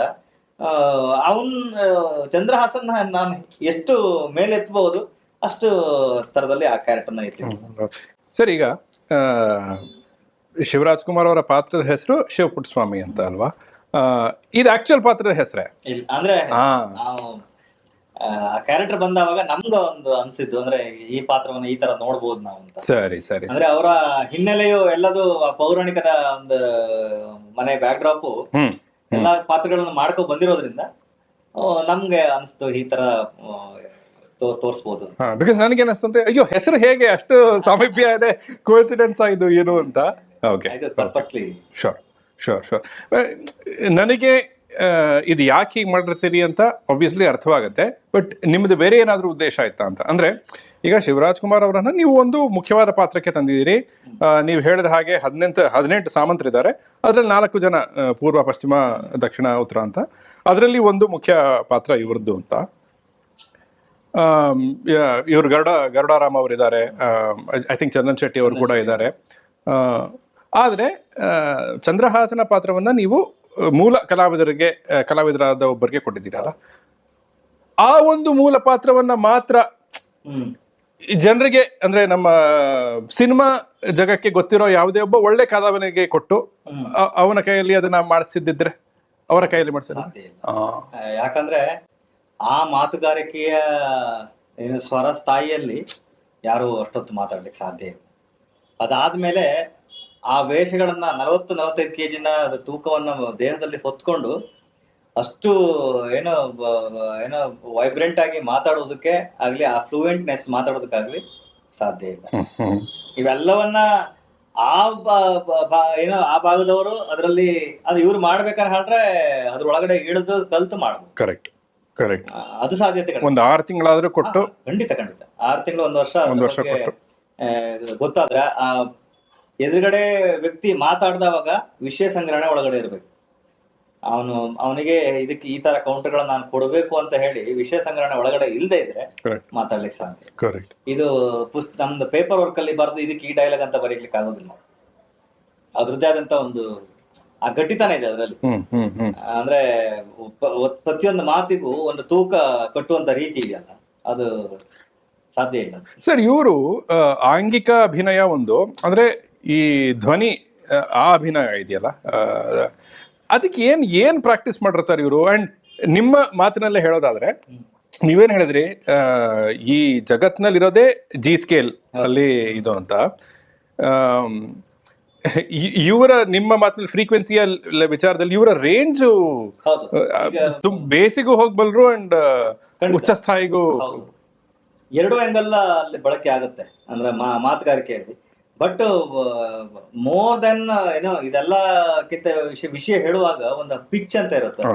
ಆ ಪಿಚ್ ಅಲ್ಲಿ ಹೇಳುವಂತ ವಿಷಯಗಳನ್ನ ಅದು ಆ ಪಿಚ್ ಅಲ್ಲಿ ಬಂದ್ರೆ ಮಾತ್ರ ಅವ್ರು ಮಾತಾಡುವಾಗ ಅಂದ್ರೆ ಆ ಸ್ಥಾಯಿಯಲ್ಲೇ ಮಾತಾಡ್ತಾರ. ಅದು ನಿಮ್ಗೆ ಇಂಡೈರೆಕ್ಟ್ಲಿ ಒಳಗಡೆ ವಿಷಯಗಳು ಏನು ಒಳಗಡೆ ಹೋಗ್ಬೇಕು ಅದನ್ನ ಅದಾದ್ಮೇಲೆ ಏನು ಭಾಗವತಿಗೆ ಹಾಡೋ ರೀತಿ ಹೌದು. ಅದು ಹೇಳಿ ಸಾಧ್ಯ ಇಲ್ಲ. ಅದು ನನಗೆ ಆ 10 ದಿವಸ ಕಳೆದಿದ್ದ ರೀತಿ ಇದೆಯಲ್ಲ, ಇಷ್ಟು ಪರ್ಫೆಕ್ಟ್ ಏನು ಪಿಚ್ಚಿಂಗ್ ಗಿಚ್ಚಿಂಗ್ ಏನು ಮಾಡ್ತಿದ್ದಂಗೆ ಇಷ್ಟು ಪರ್ಫೆಕ್ಟ್ ಆಗಿ ಸಾಧ್ಯವೇ ಇಲ್ಲ. ಅಂದ್ರೆ ಆಟೋ ಟ್ಯೂನಿಗೆ ಅದ್ನ ಹಿಂಗ್ ಎಳ್ದವಾಗ ಅದು ಕಾಣಿಸುತ್ತೆ ಹಿಂಗೆ ಎಲ್ಲ ಇದು ಪರ್ಫೆಕ್ಟ್ ಇದೆ, ಏನು ಮಾಡೋದು ಬೇಡ, ಮುಂದೆ ಹೋಗಂತ ಅಷ್ಟು ಸಾಧ್ಯ ಇಲ್ಲ. ಅಂದ್ರೆ ಸರಿ ಸರ್, ಈಗ ಚಿತ್ರದಲ್ಲಿ ನಮಗೆ ಎಷ್ಟು ಸ್ಕೋಪ್ ತೋರಿಸ್ತೀರಿ? ನೀವು ಹೇಳಿದ್ರಿ ಆ ಸ್ಟಾರ್ಟಿಂಗ್ ನಲ್ಲೇ ಆ ಭಿಕ್ಷುಕನ ಅಥವಾ ಆ ಹುಡುಗನ ಪಾತ್ರ ಬರುತ್ತೆ ಅಂತ. ಅಫ್ಕೋರ್ಸ್ ಕ್ಲೈಮ್ಯಾಕ್ಸ್ ಏನು ಅಂತ ನಾನು ಕೇಳ್ತಾ ಇಲ್ಲ. ಕ್ಲೈಮ್ಯಾಕ್ಸ್ ಎಲ್ಲರಿಗೂ ಗೊತ್ತಿರೋ ಎಲ್ಲಿವರೆಗೂ ಹೋಗತ್ತಿದು? ದೇವಿ ಏನು ಪ್ರತ್ಯಕ್ಷ ಆಗ್ತಾಳೆ, ಇವ್ರನ್ನೆಲ್ಲ ಬದುಕಿಸ್ತಾಳೆ, ಅಲ್ಲಿ ತನಕನೂ ಹೋಗುತ್ತೆ. ಸರಿ. ಅದಾದ್ಮೇಲೆ ಒಂದಿಷ್ಟು ಬಳಗಗಳು ಇಲ್ಲಿ ಚಂದ್ರಹಾಸ ಏನು ಗುಟ್ಟಾಗಿ ಸುಬುದ್ಧಿ ಮಹಾರಾಜರ ಜೊತೆಗೆ ಒಂದು ಚರ್ಚೆ ನಡೆಯುತ್ತೆ. ಆ ಪಾರ್ಟ್ ನಾನು ಶೂಟ್ ತೋರಿಸ್ತಿಲ್ಲ, ಯಾಕಂದ್ರೆ ಅದನ್ನ ಬೇರೆ ತರದಲ್ಲಿ ಅದು ದೊಡ್ಡ ಮಟ್ಟದ ಎಕ್ಸ್ಪೆಕ್ಟೇಷನ್ ನಾನು ಕ್ರಿಯೇಟ್ ಮಾಡಿತ್ತು ನನ್ನ ಒಳಗಡೆ. ಹಾಗಾಗಿ ಅದನ್ನ ಚಿಕ್ಕದಾಗಿ ತೋರಿಸೋದಕ್ಕೆ ನಂಗೆ ಇಷ್ಟ ಇರಲಿಲ್ಲ. ಹಾಗಾಗಿ ಅದನ್ನ ನಡೀತು ಅನ್ನೋ ತರದಲ್ಲಿ ನಾನು ಅಂದ್ರೆ ಮಾತಲ್ಲೇ ಹೇಳಿಸಿಬಿಟ್ಟೆ. ಸೊ ಯಾಕಂದ್ರೆ ಅದೊಂದು ಇನ್ನೊಂದು ದೊಡ್ಡ ಕತೆ ಹುಟ್ಟುವಂತ ಎಲ್ಲಾ ಮಾತುಗಾರಿಕೆ ಆ ಭಾಗದಲ್ಲಿದೆ. ಅದನ್ನ ನಾನು ಓಪನ್ ಮಾಡಿ ಮತ್ತೆ ನಿಮ್ಗೆ ಟೂ ಮಚ್ ಕನ್ಫ್ಯೂಸ್ ಮಾಡೋದು ಬೇಡ ಆಡಿಯನ್ಸಿಗೆ ಅಂತ ಹೇಳಿ ಆ ಪಾರ್ಟ್ ನಾನು ಮುಟ್ಟಕ್ಕೆ ಹೋಗಿಲ್ಲ. ಅಲ್ಲಿಗೆ ಹೋದ ಏನೋ ಮಾತುಕತೆ ಆಗಿದೆ, ಆ ಮಾತುಕತೆ ಆದಂತ ವಿಚಾರ ಎಲ್ಲರಿಗೂ ಗುಪ್ತ ರೀತಿಯಲ್ಲಿ ನಡೆದಂತ ಮಾತುಕತೆ ಎಲ್ಲರಿಗೂ ಹಂಚೋದು. ಈಗ ಏನಾಗುತ್ತೆ, ಏನಾಗ್ಲಿಕ್ಕಿದೆ, ಸೊ ಇದು ಓಪನ್ ಆಗುತ್ತೆ ನಿಮ್ಮ ಅಂದ್ರೆ ಒಂದು ಚಿಕ್ಕ ವಯಸ್ಸಲ್ಲಿ ನನ್ನ ಮಗಳನ್ನ ಯಾರು ಯುದ್ಧದಲ್ಲಿ ಗೆಲ್ತಾನೋ ಅವನಿಗೆ ನನ್ನ ರಾಜ್ಯವನ್ನ ನನ್ನ ಮಗಳನ್ನ ಕೊಡ್ತೇನೆ ಅಂತ ಹೇಳಿದಂತ ರಾಜ ಮಾತನ್ನ ತಪ್ಪಿ ಯಾರಿಗೂ ತಿಳಿಯದಂಗೆ ಚಂದ್ರಹಾಸನಿಗೆ ಕೊಡ್ತಾನೆ. ಸೊ ಇದರಿಂದ ಎಷ್ಟು ಡೈಮೆನ್ಷನ್ ಆಂಗಲ್ಗಳು ಹುಟ್ಕೊಳ್ತದೆ. ಇದು ನಿಮ್ ಚಿತ್ರ ನಾನು ಪ್ರತಿ ಸಲವೂ ನಾನು ಅದನ್ನ ನೋಡಿದವಾಗ ಪ್ರತಿ ಸಲಕ್ಕೂ ಟ್ರಿಗರ್ ಆಗ್ತೇನೆ. ಇಲ್ಲ, ನನಗೇನು ಒಂದು ಶೋರ್ ಶಾಟ್ ಅಂದ್ರೆ ಇದರಲ್ಲಿ ಈಗ ಯಾವೊಬ್ಬ ವ್ಯಕ್ತಿ ಈಗಿನ ಕಾಲದವನು ಒಬ್ಬ ಕೂತು ತನ್ನ ಸ್ಟೋರಿ ಸ್ಕ್ರೀನ್ ಪ್ಲೇ ಅನ್ನ ಬರ್ದಿದ್ರೆ ಅದ್ರಲ್ಲಿ ಡೌಟ್ ಇರ್ತಾ ಇತ್ತು. ಬಟ್ ಇದ್ರಲ್ಲಿ ಶೋರ್ ಶಾರ್ಟ್ ಸ್ಕ್ರೀನ್ ಪ್ಲೇ ಅಲ್ವಾ, ಇದ್ರಲ್ಲಿ ಸ್ಟೋರಿ ಸ್ಕ್ರೀನ್ ಪ್ಲೇ ತಪ್ಪಲಿಕ್ಕೆ ಸಾಧ್ಯವೇ ಇಲ್ಲ. ಅಂಡ್ ಇನ್ನೊಂದು ನನಗೆ ಏನ್ ಅನ್ಸುತ್ತೆ ಅಂದ್ರೆ, ನಾನು ಆಗ್ಲೇ ಆಫ್ ಕ್ಯಾಮ್ರಾ ನಿಮ್ನ ಕೇಳ್ತಾ ಇದ್ದೆ, ಈಗಲೇ ಯಾಕೆ ಮಾಡ್ತಿದ್ದೀರಿ? ಪ್ರಾಯಶಃ ನಿಮ್ಗೊಂದು ಬಾಹುಬಲಿಯನ್ನ ನಿರ್ಮಾಣ ಮಾಡುವಂತ ಒಂದು ಶಕ್ತಿ ಬಂದಾಗ ಮಾಡ್ಬೋದಿತ್ತಲ್ಲ ಅಂತ. ಬಟ್ ನನಗೆ ಏನ್ ಗೊತ್ತು ಅಂದ್ರೆ, ಫಸ್ಟ್ ನೀವೇನ್ ಹೇಳಿದ್ರಿ, ಎಕ್ಸಿಕ್ಯೂಟ್ ಮಾಡ್ಬಿಡು ಅನಿಸ್ತಾ, ಎಕ್ಸಿಕ್ಯೂಟ್ ಮಾಡ್ಬಿಡು. ಇನ್ನೊಂದು ನನಗೆ ಏನ್ ಅನ್ಸುತ್ತೆ ಅಂದ್ರೆ, ನನ್ನ ಪ್ರಕಾರ ನೀವು ಖಂಡಿತವಾಗ್ಲೂ ಇದಕ್ಕೆ ವಾಪಸ್ ಬರ್ತೀರಾ. ನೀವದು ಈಗೊಂದು ಕಥೆಯನ್ನ ಹೇಳಿದ್ರಲ್ಲ, ಅದನ್ನ ನಾನು ಹೆಚ್ಚು ಹೇಳಿಲ್ಲ ಅಂತ. ಇನ್ನೂ ಹೆಚ್ಚು ಶಕ್ತಿ ಇದ್ದಾಗ I think you will revisit it. ನನಗೆ ಭಗವಂತ ನಡೆಸಿ ಶಕ್ತಿ ಕೊಟ್ರೆ ದೇವಿ ಮಹಾತ್ಮನೇ ಇಡೀ ಪ್ರಪಂಚಕ್ಕೆ ತೋರಿಸ್ಬೇಕು ಅಂದ್ರೆ ಅದೊಂದು ಅದ್ಭುತವಾದಂತ ಏನು ವಿಷಯ ಭಂಡಾರ ಅದನ್ನ ನೋಡುವ ಇದೇ ಬೇರೆ, ಅದು ದಿಕ್ಕೇ ಬೇರೆ. ಅದ್ರ ಎದುರಿಗೆ ಇವೆಲ್ಲ ಒಂದು ಹಂತದ ಸಣ್ಣ ಚಿಕ್ಕ ಕಥೆಗಳು, ಈ ತರದ 1000 ಕಥೆಗಳು ನಿಮ್ಗೆ ಸಿಗುತ್ತೆ, ವೀರರ ಕಥೆಗಳು. ಬಟ್ ನನ್ನ ಯಕ್ಷಗಾನ ಆಸ್ ಎ ನೋಡ್ಬೇಕಾದ್ರೆ ನಮಗೆ ನಾವು ತುಂಬಾ ಇಷ್ಟಪಡುವಂತದ್ದು ಪ್ರತಿಯೊಬ್ಬರು ವಿಷಯ ಸಂಗ್ರಹಣೆಯಲ್ಲಿ ಜಾಸ್ತಿ ಇರುವಂತದ್ದು ದೇವಿಮಾತೆ. ಒಂದು ವೆಬ್ ಸೀರೀಸ್ಗೆ ಸಾಧ್ಯತೆ ಇಲ್ಲ, ಇದಾದ್ಮೇಲೆ ಒಂದು ಐ ಓಪನರ್ ಆಗ್ಲಿ, Correct. ಖಂಡಿತವಾಗ್ಲು ನಾನ್ ಮಾಡ್ತೀನೋ ಯಾರು ಮಾಡ್ತಾರೋ ಗೊತ್ತಿಲ್ಲ. ನಾನು ಹೇಳ್ತಿರೋದು ಅಲ್ಲ, ನೀವು ಬಾಗ್ಲನ್ನ ತೆಗೆದುಕೊಟ್ಟಿದ್ದೀರಿ. ಇದು ಓಪನ್ ಆಗ್ಲಿ.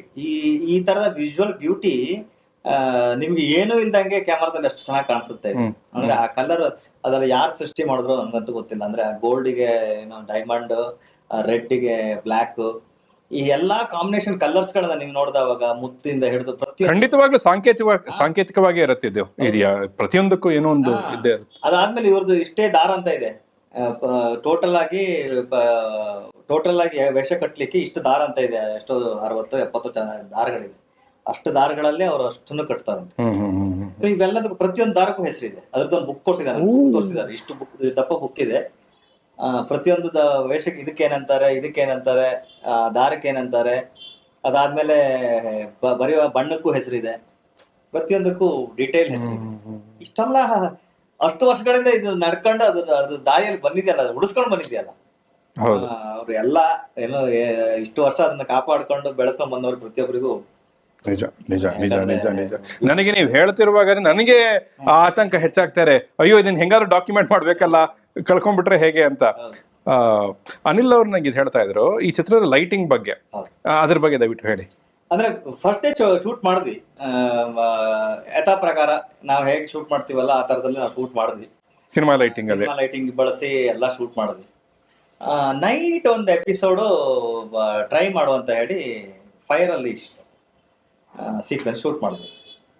ಅದು ಮಾರನೇ ದಿವಸಕ್ಕೆ ಬಂದು ಸೆಟ್ ನಮ್ಮ ಕಂಪ್ಯೂಟರ್ಗೆ ಹಾಕಿ ನೋಡ್ದವಾಗ ಅಂದ್ರೆ ಅದು ನಮ್ಮ ಕಲ್ಪನೆಗೂ ಮೀರಿದಂತ ಒಂದು ಪ್ರಪಂಚವನ್ನ, ಅದು ಆ ಫ್ಲೇಮ್ ಇದೆಯಲ್ಲ, ಒಂದ್ಸಲಿ ಗೋಲ್ಡ್ ಕೊಟ್ಟು ಆಮೇಲೆ ಆ ಡಾರ್ಕ್ ಶಾಡೋ ಕೊಟ್ಟು, ಗೋಲ್ಡ್ ಡಾರ್ಕ್ ಶಾಡೋ ಎರಡನ್ನೂ ಅದು ನಮ್ ಕಣ್ಣೆದ್ರಿಗೆ ಕೊಡ್ತಾ ಇತ್ತು. ಇದು ಸಾಧ್ಯವೇ ಇಲ್ಲ ಅಂತ ಅನ್ಸಿ ಕ್ಯಾಮರಾಮನ್ ಜೊತೆಗೆ ಡಿಸ್ಕಸ್ ಮಾಡಿ ಅವರು ತುಂಬಾ ದೊಡ್ಡ ಟಾಸ್ಕ್ ಇದೆ. ಯಾಕಂದ್ರೆ ನಾನೊಬ್ಬ ನಿರ್ಧಾರ ಮಾಡೋದಕ್ಕೂ ಆ ಕ್ಯಾಮರಾದಲ್ಲಿ ಅಷ್ಟು ಲೈಟ್ ಬರದೆ ಅದು ಡಾಕ್ಯುಮೆಂಟ್ ಆಗಲ್ಲ ಒಳಗಡೆ, ಅದನ್ನ ಕ್ಯಾಪ್ಚರ್ ಮಾಡೋಕೆ ಸಾಧ್ಯ ಇಲ್ಲ.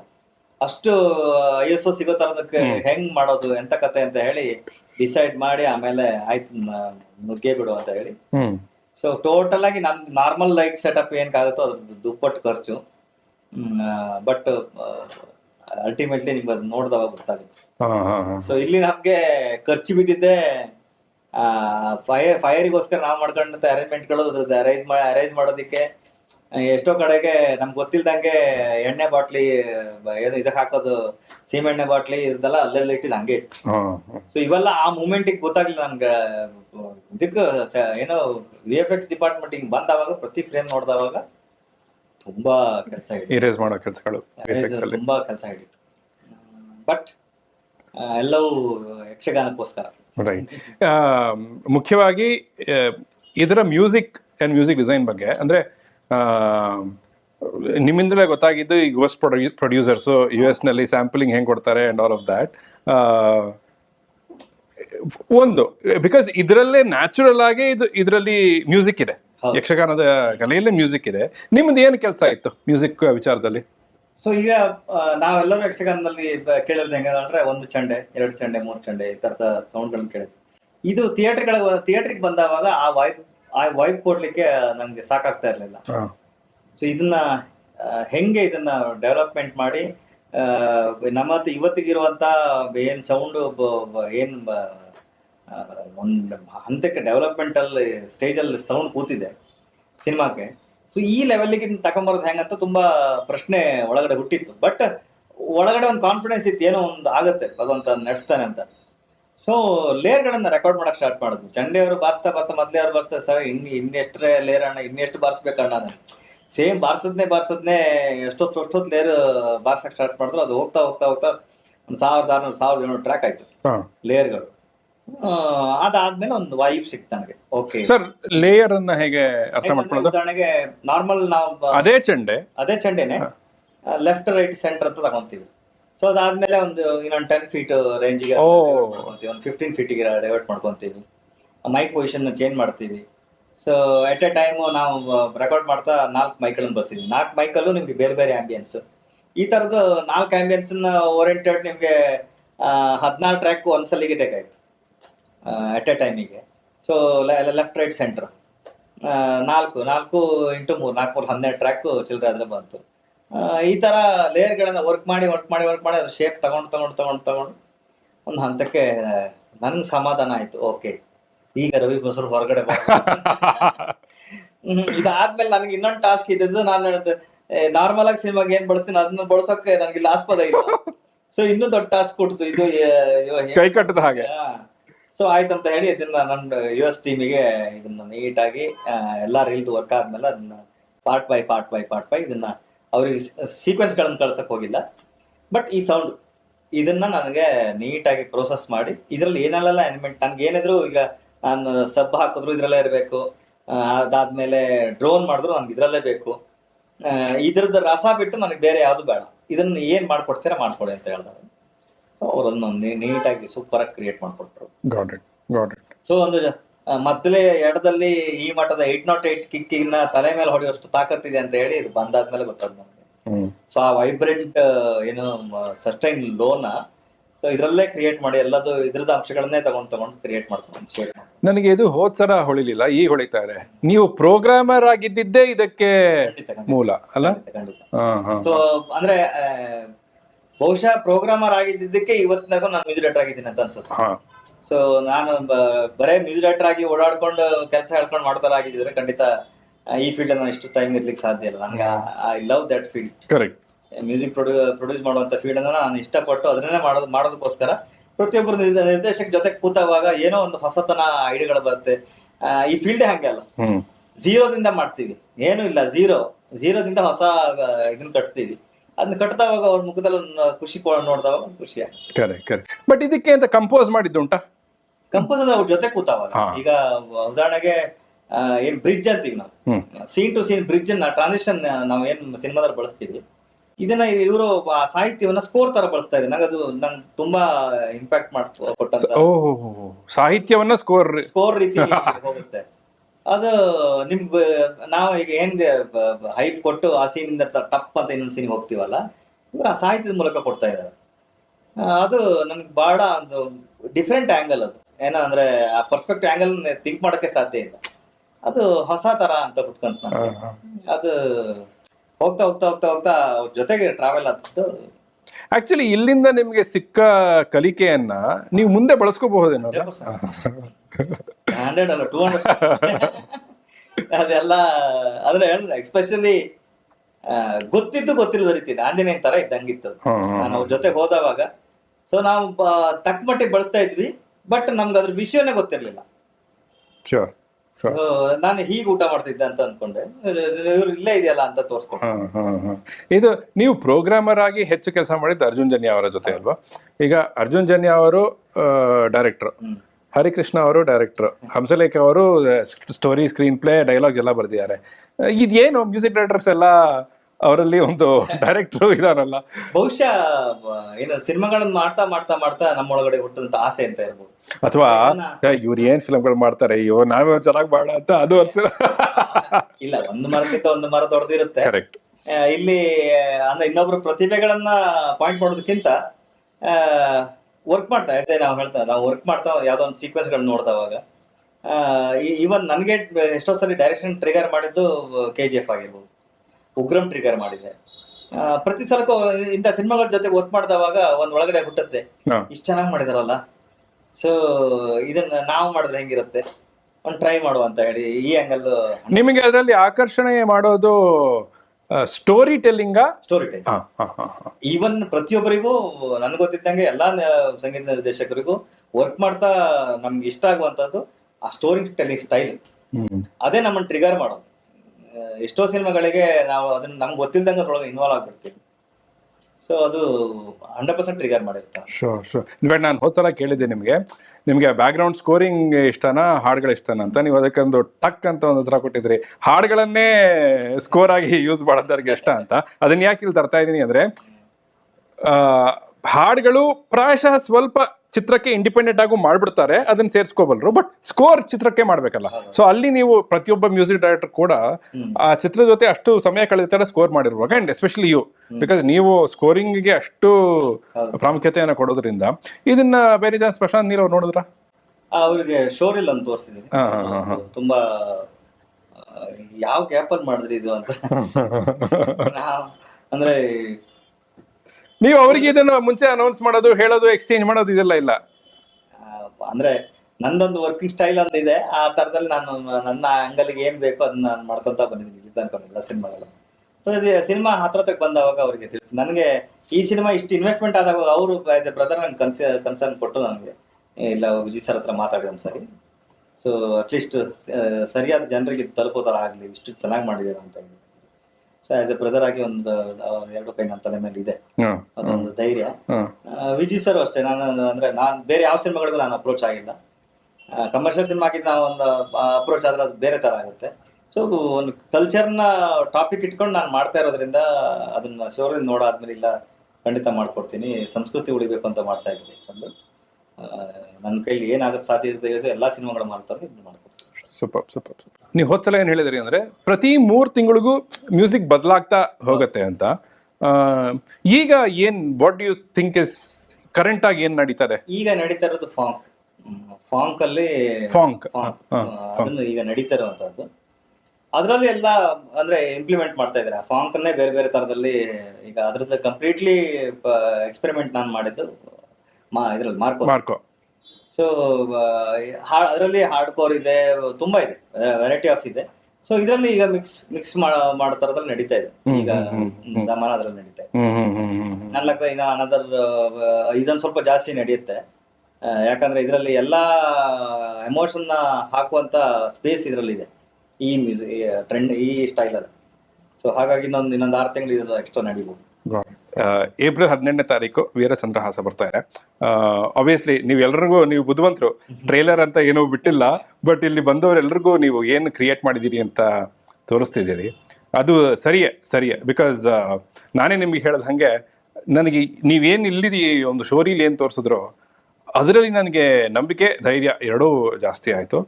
ಪ್ಲಸ್ ನೀವು ಹೇಳಿದ ಕತೆ ಆ್ಯಂಡ್ ನಾನೇ ಹೇಳಿದ ಹಾಗೆ ಇದರಲ್ಲಿ ಸ್ಟೋರಿ ಸ್ಕ್ರೀನ್ ಪ್ಲೇ ಮಿಸ್ ಆಗ್ಲಿಕ್ಕೆ ಚಾನ್ಸೇ ಇಲ್ಲ, ರೈಟ್? ಈಗ ನಾವು ಬರಬೇಕಾಗಿರೋದು ಒಂದು ಅದ್ಭುತವಾದ ಸ್ಟೋರಿ ಸ್ಕ್ರೀನ್ ಪ್ಲೇ ನೋಡ್ಲಿಕ್ಕೆ, ಪ್ಲಸ್ ರವಿ ಬಸ್ರೂರ್ ಹಾಗೂ ತಂಡದವರು ಏನು ವರ್ಲ್ಡ್ ಅನ್ನ ಕ್ರಿಯೇಟ್ ಮಾಡಿದ್ದಾರೆ ಅದರಲ್ಲಿ ಅಂತ ನೋಡ್ಲಿಕ್ಕೆ. ಅಂಡ್ ಆಬ್ವಿಯಸ್ಲಿ ಇದು ನನ್ನ ನಂಬಿಕೆಯೂ ಸಹ, ವಿಚ್ ಇಸ್ ಈ ಚಲನಚಿತ್ರದ ಒಂದು ಅತಿ ದೊಡ್ಡ ಶಕ್ತಿಯೇ ಅದು ಭಾಷೆಗೆ, ಸಂಸ್ಕೃತಿಗೆ ಒಂದು ವಾಹನ ಕೂಡ. ಈ ರೀತಿಯ ಚಿತ್ರಗಳು ಬಂದಾಗ ಆ ಒಂದು ಉದ್ದೇಶ ಸಾಕಾರಗೊಳ್ಳುತ್ತೆ ಅನ್ನೋದು ಕೂಡ. ಸೊ ಇದು ರಿಲೀಸ್ ಹೆಂಗೆ ಯೋಚನೆ ಮಾಡಿದಿರಿ? ಇದು ಸಿಂಗಲ್ ಸ್ಕ್ರೀನ್, ಮಲ್ಟಿಪ್ಲೆಕ್ಸ್? ಎರಡು ಕಡೆಗಿದೆ. ಅಂದ್ರೆ ದೊಡ್ಡ ಮಟ್ಟದ ರಿಲೀಸ್ ಥಿಯೇಟರ್ಗಳನ್ನ ಓವರ್ ಆಗಿ ಮಾಡ್ಕೊಳ್ಳೋ ತರದಲ್ಲಿ ಇದೆ. ಸಣ್ಣ ಪ್ರಮಾಣದಲ್ಲಿ ಶುರು ಮಾಡ್ಕೊಂಡಿದ್ದೀವಿ ಥಿಯೇಟರ್ ಸೆಟಪ್ಗಳನ್ನ. ಸೊ ಯಾವಾಗ ಅದು ಅದರ ಆಯಾಮಗಳನ್ನ ಅದು ಮೇಲ್ದರ್ಜೆಗೆ ತಗೊಂಡ್ಬರುತ್ತೆ ಆವಾಗ ಅದನ್ನ ಹೋಗೋ ತರ ಮಾಡುವ ಅಂತ ಹೇಳಿ ಹೊಂಬಾಳೆ ಅವ್ರು ಹೇಳಿದ್ರು. ಅಂದ್ರೆ ಇನ್ಫಾರ್ಮೇಶನ್ಗಳು ಮೌತ್ ಟಾಕ್ ಆಗ್ಬೇಕಿತ್ತು. ಇದ್ರ ಬಗ್ಗೆ ಮೌತ್ ಟಾಕ್ ಬಂದು ನೋಡಿದವರು ಮೌತ್ ಟಾಕ್ ಬಂದ್ರೆ ಮಾತ್ರ ಅದ್ರದ್ದೊಂದು ನೆಕ್ಸ್ಟ್ ವರ್ಷನ್ ತಗೊಳುತ್ತೆ ಅಂತ ಆ ನಂಬಿಕೆ ಆಗತ್ತೆ ಅನ್ನುವಂತ ನಂಬಿಕೆ ನಮ್ಮ ಹತ್ರ ಇದೆ. ನನ್ನ ಲೆಕ್ಕದಲ್ಲಿ ಇದು ಯಕ್ಷಗಾನದ ಒಂದು ಪರ್ವಕಾಲ. ಯಕ್ಷಗಾನವನ್ನ ಪ್ರಪಂಚ ನೋಡ್ಲಿಕ್ಕೆ ಸನ್ನದ್ಧರಾಗಿದ್ದಾರೆ ಅಂತ ನಾನು ಅನ್ಕೊಂಡಿದ್ದೀನಿ. ಖಂಡಿತ ಆಗತ್ತೆ ಅಂತ ಭರವಸೆ ಇದೆ. ಕರೆಕ್ಟ್. ಅಂಡ್ ಆ ಒಂದು ವರ್ಡ್ ಆಫ್ ಮೌತ್ ಶುರು ಆಗತ್ತೆ, ಆದ ಕೂಡಲೇ ಅಫ್ಕೋರ್ಸ್ ಹೊಂಬಾಳೆ ಅವರ ಬ್ಯಾಕಿಂಗ್ ಆಗಲಿ ಅಥವಾ ರವಿ ಬಸ್ರೂರ್ ಅನ್ನೋದೇ ಈಗ ಒಂದು ಪ್ಯಾನ್ ಇಂಡಿಯಾ ಹೆಸರು. ಸೊ ಅದೊಂದು ಬಂದ ಕೂಡಲೇ ಈ ಶಕ್ತಿಗಳು it will make it even more easier and effective to reach across India. ಖಂಡಿತ ನಾನಂತೂ ಇದಕ್ಕೆ ಕಾತರನಾಗಿದ್ದೀನಿ ನೋಡೋದಕ್ಕೆ. ಅಂಡ್ ನಿಮ್ಮ ಎಕ್ಸ್ಪೆರಿಮೆಂಟೇಷನ್ ನಿರ್ದೇಶನದಲ್ಲಂತೂ I am a big fan. ಅದೇನು ಅದೇ ನಿಮ್ಮ ವ್ಯಕ್ತಿತ್ವದ ಒಂದು ಅಭಿವ್ಯಕ್ತಿಯೇ ನನ್ನ ಪ್ರಕಾರ ನಿಮ್ಮ ನಿರ್ದೇಶನದ ಚೈಲ್ಡ್ಹುಡ್ ಇಂದ ಬಂದಿದ್ದ ರೀತಿ ಬಹುಶಃ ಈ ತರ ಸಿನಿಮಾಗಳು ಮಾಡ್ಲಿಕ್ಕೆ ನನ್ನ ಟ್ರಿಗರ್ ಮಾಡ್ದಂಗಿದೆ. ನಾನು ಗಿರ್ಮಿಟ್ಗಂತೂ ನಾನು ತುಂಬಾ ದೊಡ್ಡ ಫ್ಯಾನ್. ಬಿಕಾಸ್ ಅದು ಬರೀ ಮಕ್ಕಳನ್ನ ಇಟ್ಕೊಂಡು ಆದಷ್ಟು ಮಾಡಿದೀನಿ ಅಂತ ಇದ್ಬಿಡ್ಬೋದು, ಬಟ್ ಅದ್ರಲ್ಲಿ ತುಂಬಾ ಒಳ್ಳೆ there is entertainment, rich entertainment in it. ಇಲ್ಲ, ನಾವು ಮಕ್ಕಳ ಜೊತೆಗೆ ಎಲ್ಲಾ ತರದ ಸಿನಿಮಾಗಳನ್ನ ನೋಡ್ತೀವಿ. ಅವ್ರು ಕಣ್ಮುಚ್ಕೊಂಡು ಸಿನಿಮಾ ನೋಡೋ ತರದ ಸಿನಿಮಾಗಳನ್ನ ನೋಡ್ತೀವಿ. ಈಗ ಇರೋ ಎಲ್ಲಾ ಸಿನಿಮಾಗಳಲ್ಲೂ ಕಮರ್ಷಿಯಲ್ ಎಲಿಮೆಂಟ್ ಇಟ್ಕೊಂಡು ಮಾಡ್ತಾರೆ. ಸೊ ಆದ್ರೆ ಮಕ್ಕಳನ್ನ ನಾವು ಆ ಆಂಗಲ್ ಅಲ್ಲಿ ಯಾಕೆ ನೋಡಬಾರ್ದು? ಅಂದ್ರೆ ಒಂದು ಬ್ಯೂಟಿಫುಲ್ ನಾನು ಹೇಳ್ತಾ ಇರೋದು, ಈ ವಲ್ಗಾರಿಟಿನ ತೋರಿಸ್ದಿದ್ದಾಗೆ ಒಂದು ಬ್ಯೂಟಿಫುಲ್ ಕತೆ ಮಕ್ಕಳ ಮೂಲಕ ಹೇಳೋತರ ಆದ್ರೆ ಮಕ್ಕಳ ಏನ್ ತಿರ್ಗಾ ಹೇಳ್ದಂಗೆ ಇರುತ್ತಲ್ಲ. ಇದೊಂದು ಆಂಗಲ್ ನನ್ಗೆ ಕೊಟ್ಟಿದ್ದು. ಅದಾದ್ಮೇಲೆ ಆ ಕಾಲಘಟ್ಟದಲ್ಲಿ ಹೆಂಗಿತ್ತ ಅಂದ್ರೆ ಎಲ್ಲರೂ ನನ್ನ ಸ್ನೇಹಿತರು ಬಳಗ ಸಿಕ್ಕಿದವರೆಲ್ಲ ಮದುವೆ ಹುಡುಗಿ ಹುಡುಕ್ತಾ ಇದ್ರೆ ಮದುವೆ ಹುಡುಗಿ. ಸೊ ಈ ತರದ ಎಲ್ಲಾ ಸನ್ನಿವೇಶಗಳನ್ನ ಕಣ್ಣೆದುರು ಬಂದ್ ನೋಡಿ ಆದ್ಮೇಲೆ ಓಕೆ ಇದ್ರ ಬಗ್ಗೆ ಮಾಡೋಣ ಅಂತ ಹೇಳಿ. ಬಿಕಾಸ್ ಗಿರ್ಮಿಟ್ ರೀತಿಯ ಒಂದು ಪ್ರಯತ್ನವೇ ಆಗಿಲ್ಲ ಅಂತ ನನಗೆ ಅನ್ಸತ್ತೆ. ಆಗಿದೇನೋ ಗೊತ್ತಿಲ್ಲ, ಅಟ್ಲೀಸ್ಟ್ ನನ್ನ ಅನುಭವಕ್ಕಂತೂ ಬಂದಿಲ್ಲ. ಅದೇ ಅದು ತುಂಬಾ ಇನ್ಸ್ಪೈರ್ ಪಾಯಿಂಟ್ಗಳಿದೆ. ಉದಾಹರಣೆಗೆ ಆ ಟೈಮ್ಗೆ ಡ್ರಾಮಾ ಜೂನಿಯರ್ಸ್ ಅಂತ ಬಂದಿತ್ತು, ಅದ್ರದ್ದು ಇನ್ಸ್ಪೈರ್ ಪಾಯಿಂಟ್ ಆಗಿದ್ದು. ಆಮೇಲೆ ತುಂಬಾ ಆಡ್ಗಳದ್ದು ರನ್ ಆಗ್ತಾ ಇತ್ತು, ಅದ್ರದ್ದು ಟ್ರಿಗರ್ ಆಗಿತ್ತು. ಸೊ ಇವೆಲ್ಲವೂ ಅಂದ್ರೆ ಅಲ್ಲ ಅದು ಸರಿ, ಬಟ್ ನಾನು ಹೇಳ್ತಿರೋದು ಒಂದು ಎಂಟೈರ್ ಫೀಚರ್ ಫಿಲ್ಮ್ ಮಕ್ಕಳು where they play adults roles. ಅದೇ ನೀವು ಹೇಳಿದಾಗ ಹಿಸ್ಟ್ರಿ ಹಾಕುವಂತ ಎಲ್ಲಾ ಅಂಶಗಳು ಅದರಲ್ಲಿ ಇದೆ, ಬಟ್ ನಾವು ಆ ಆಂಗಲ್ ಸಿನಿಮಾ ಮಾಡಿಲ್ಲ, ಹಾಗಾಗಿ ಅದಕ್ಕೆ ಹಾಕಿಲ್ಲ. But anyway, all the very best sir. Thank you so much. Thank you.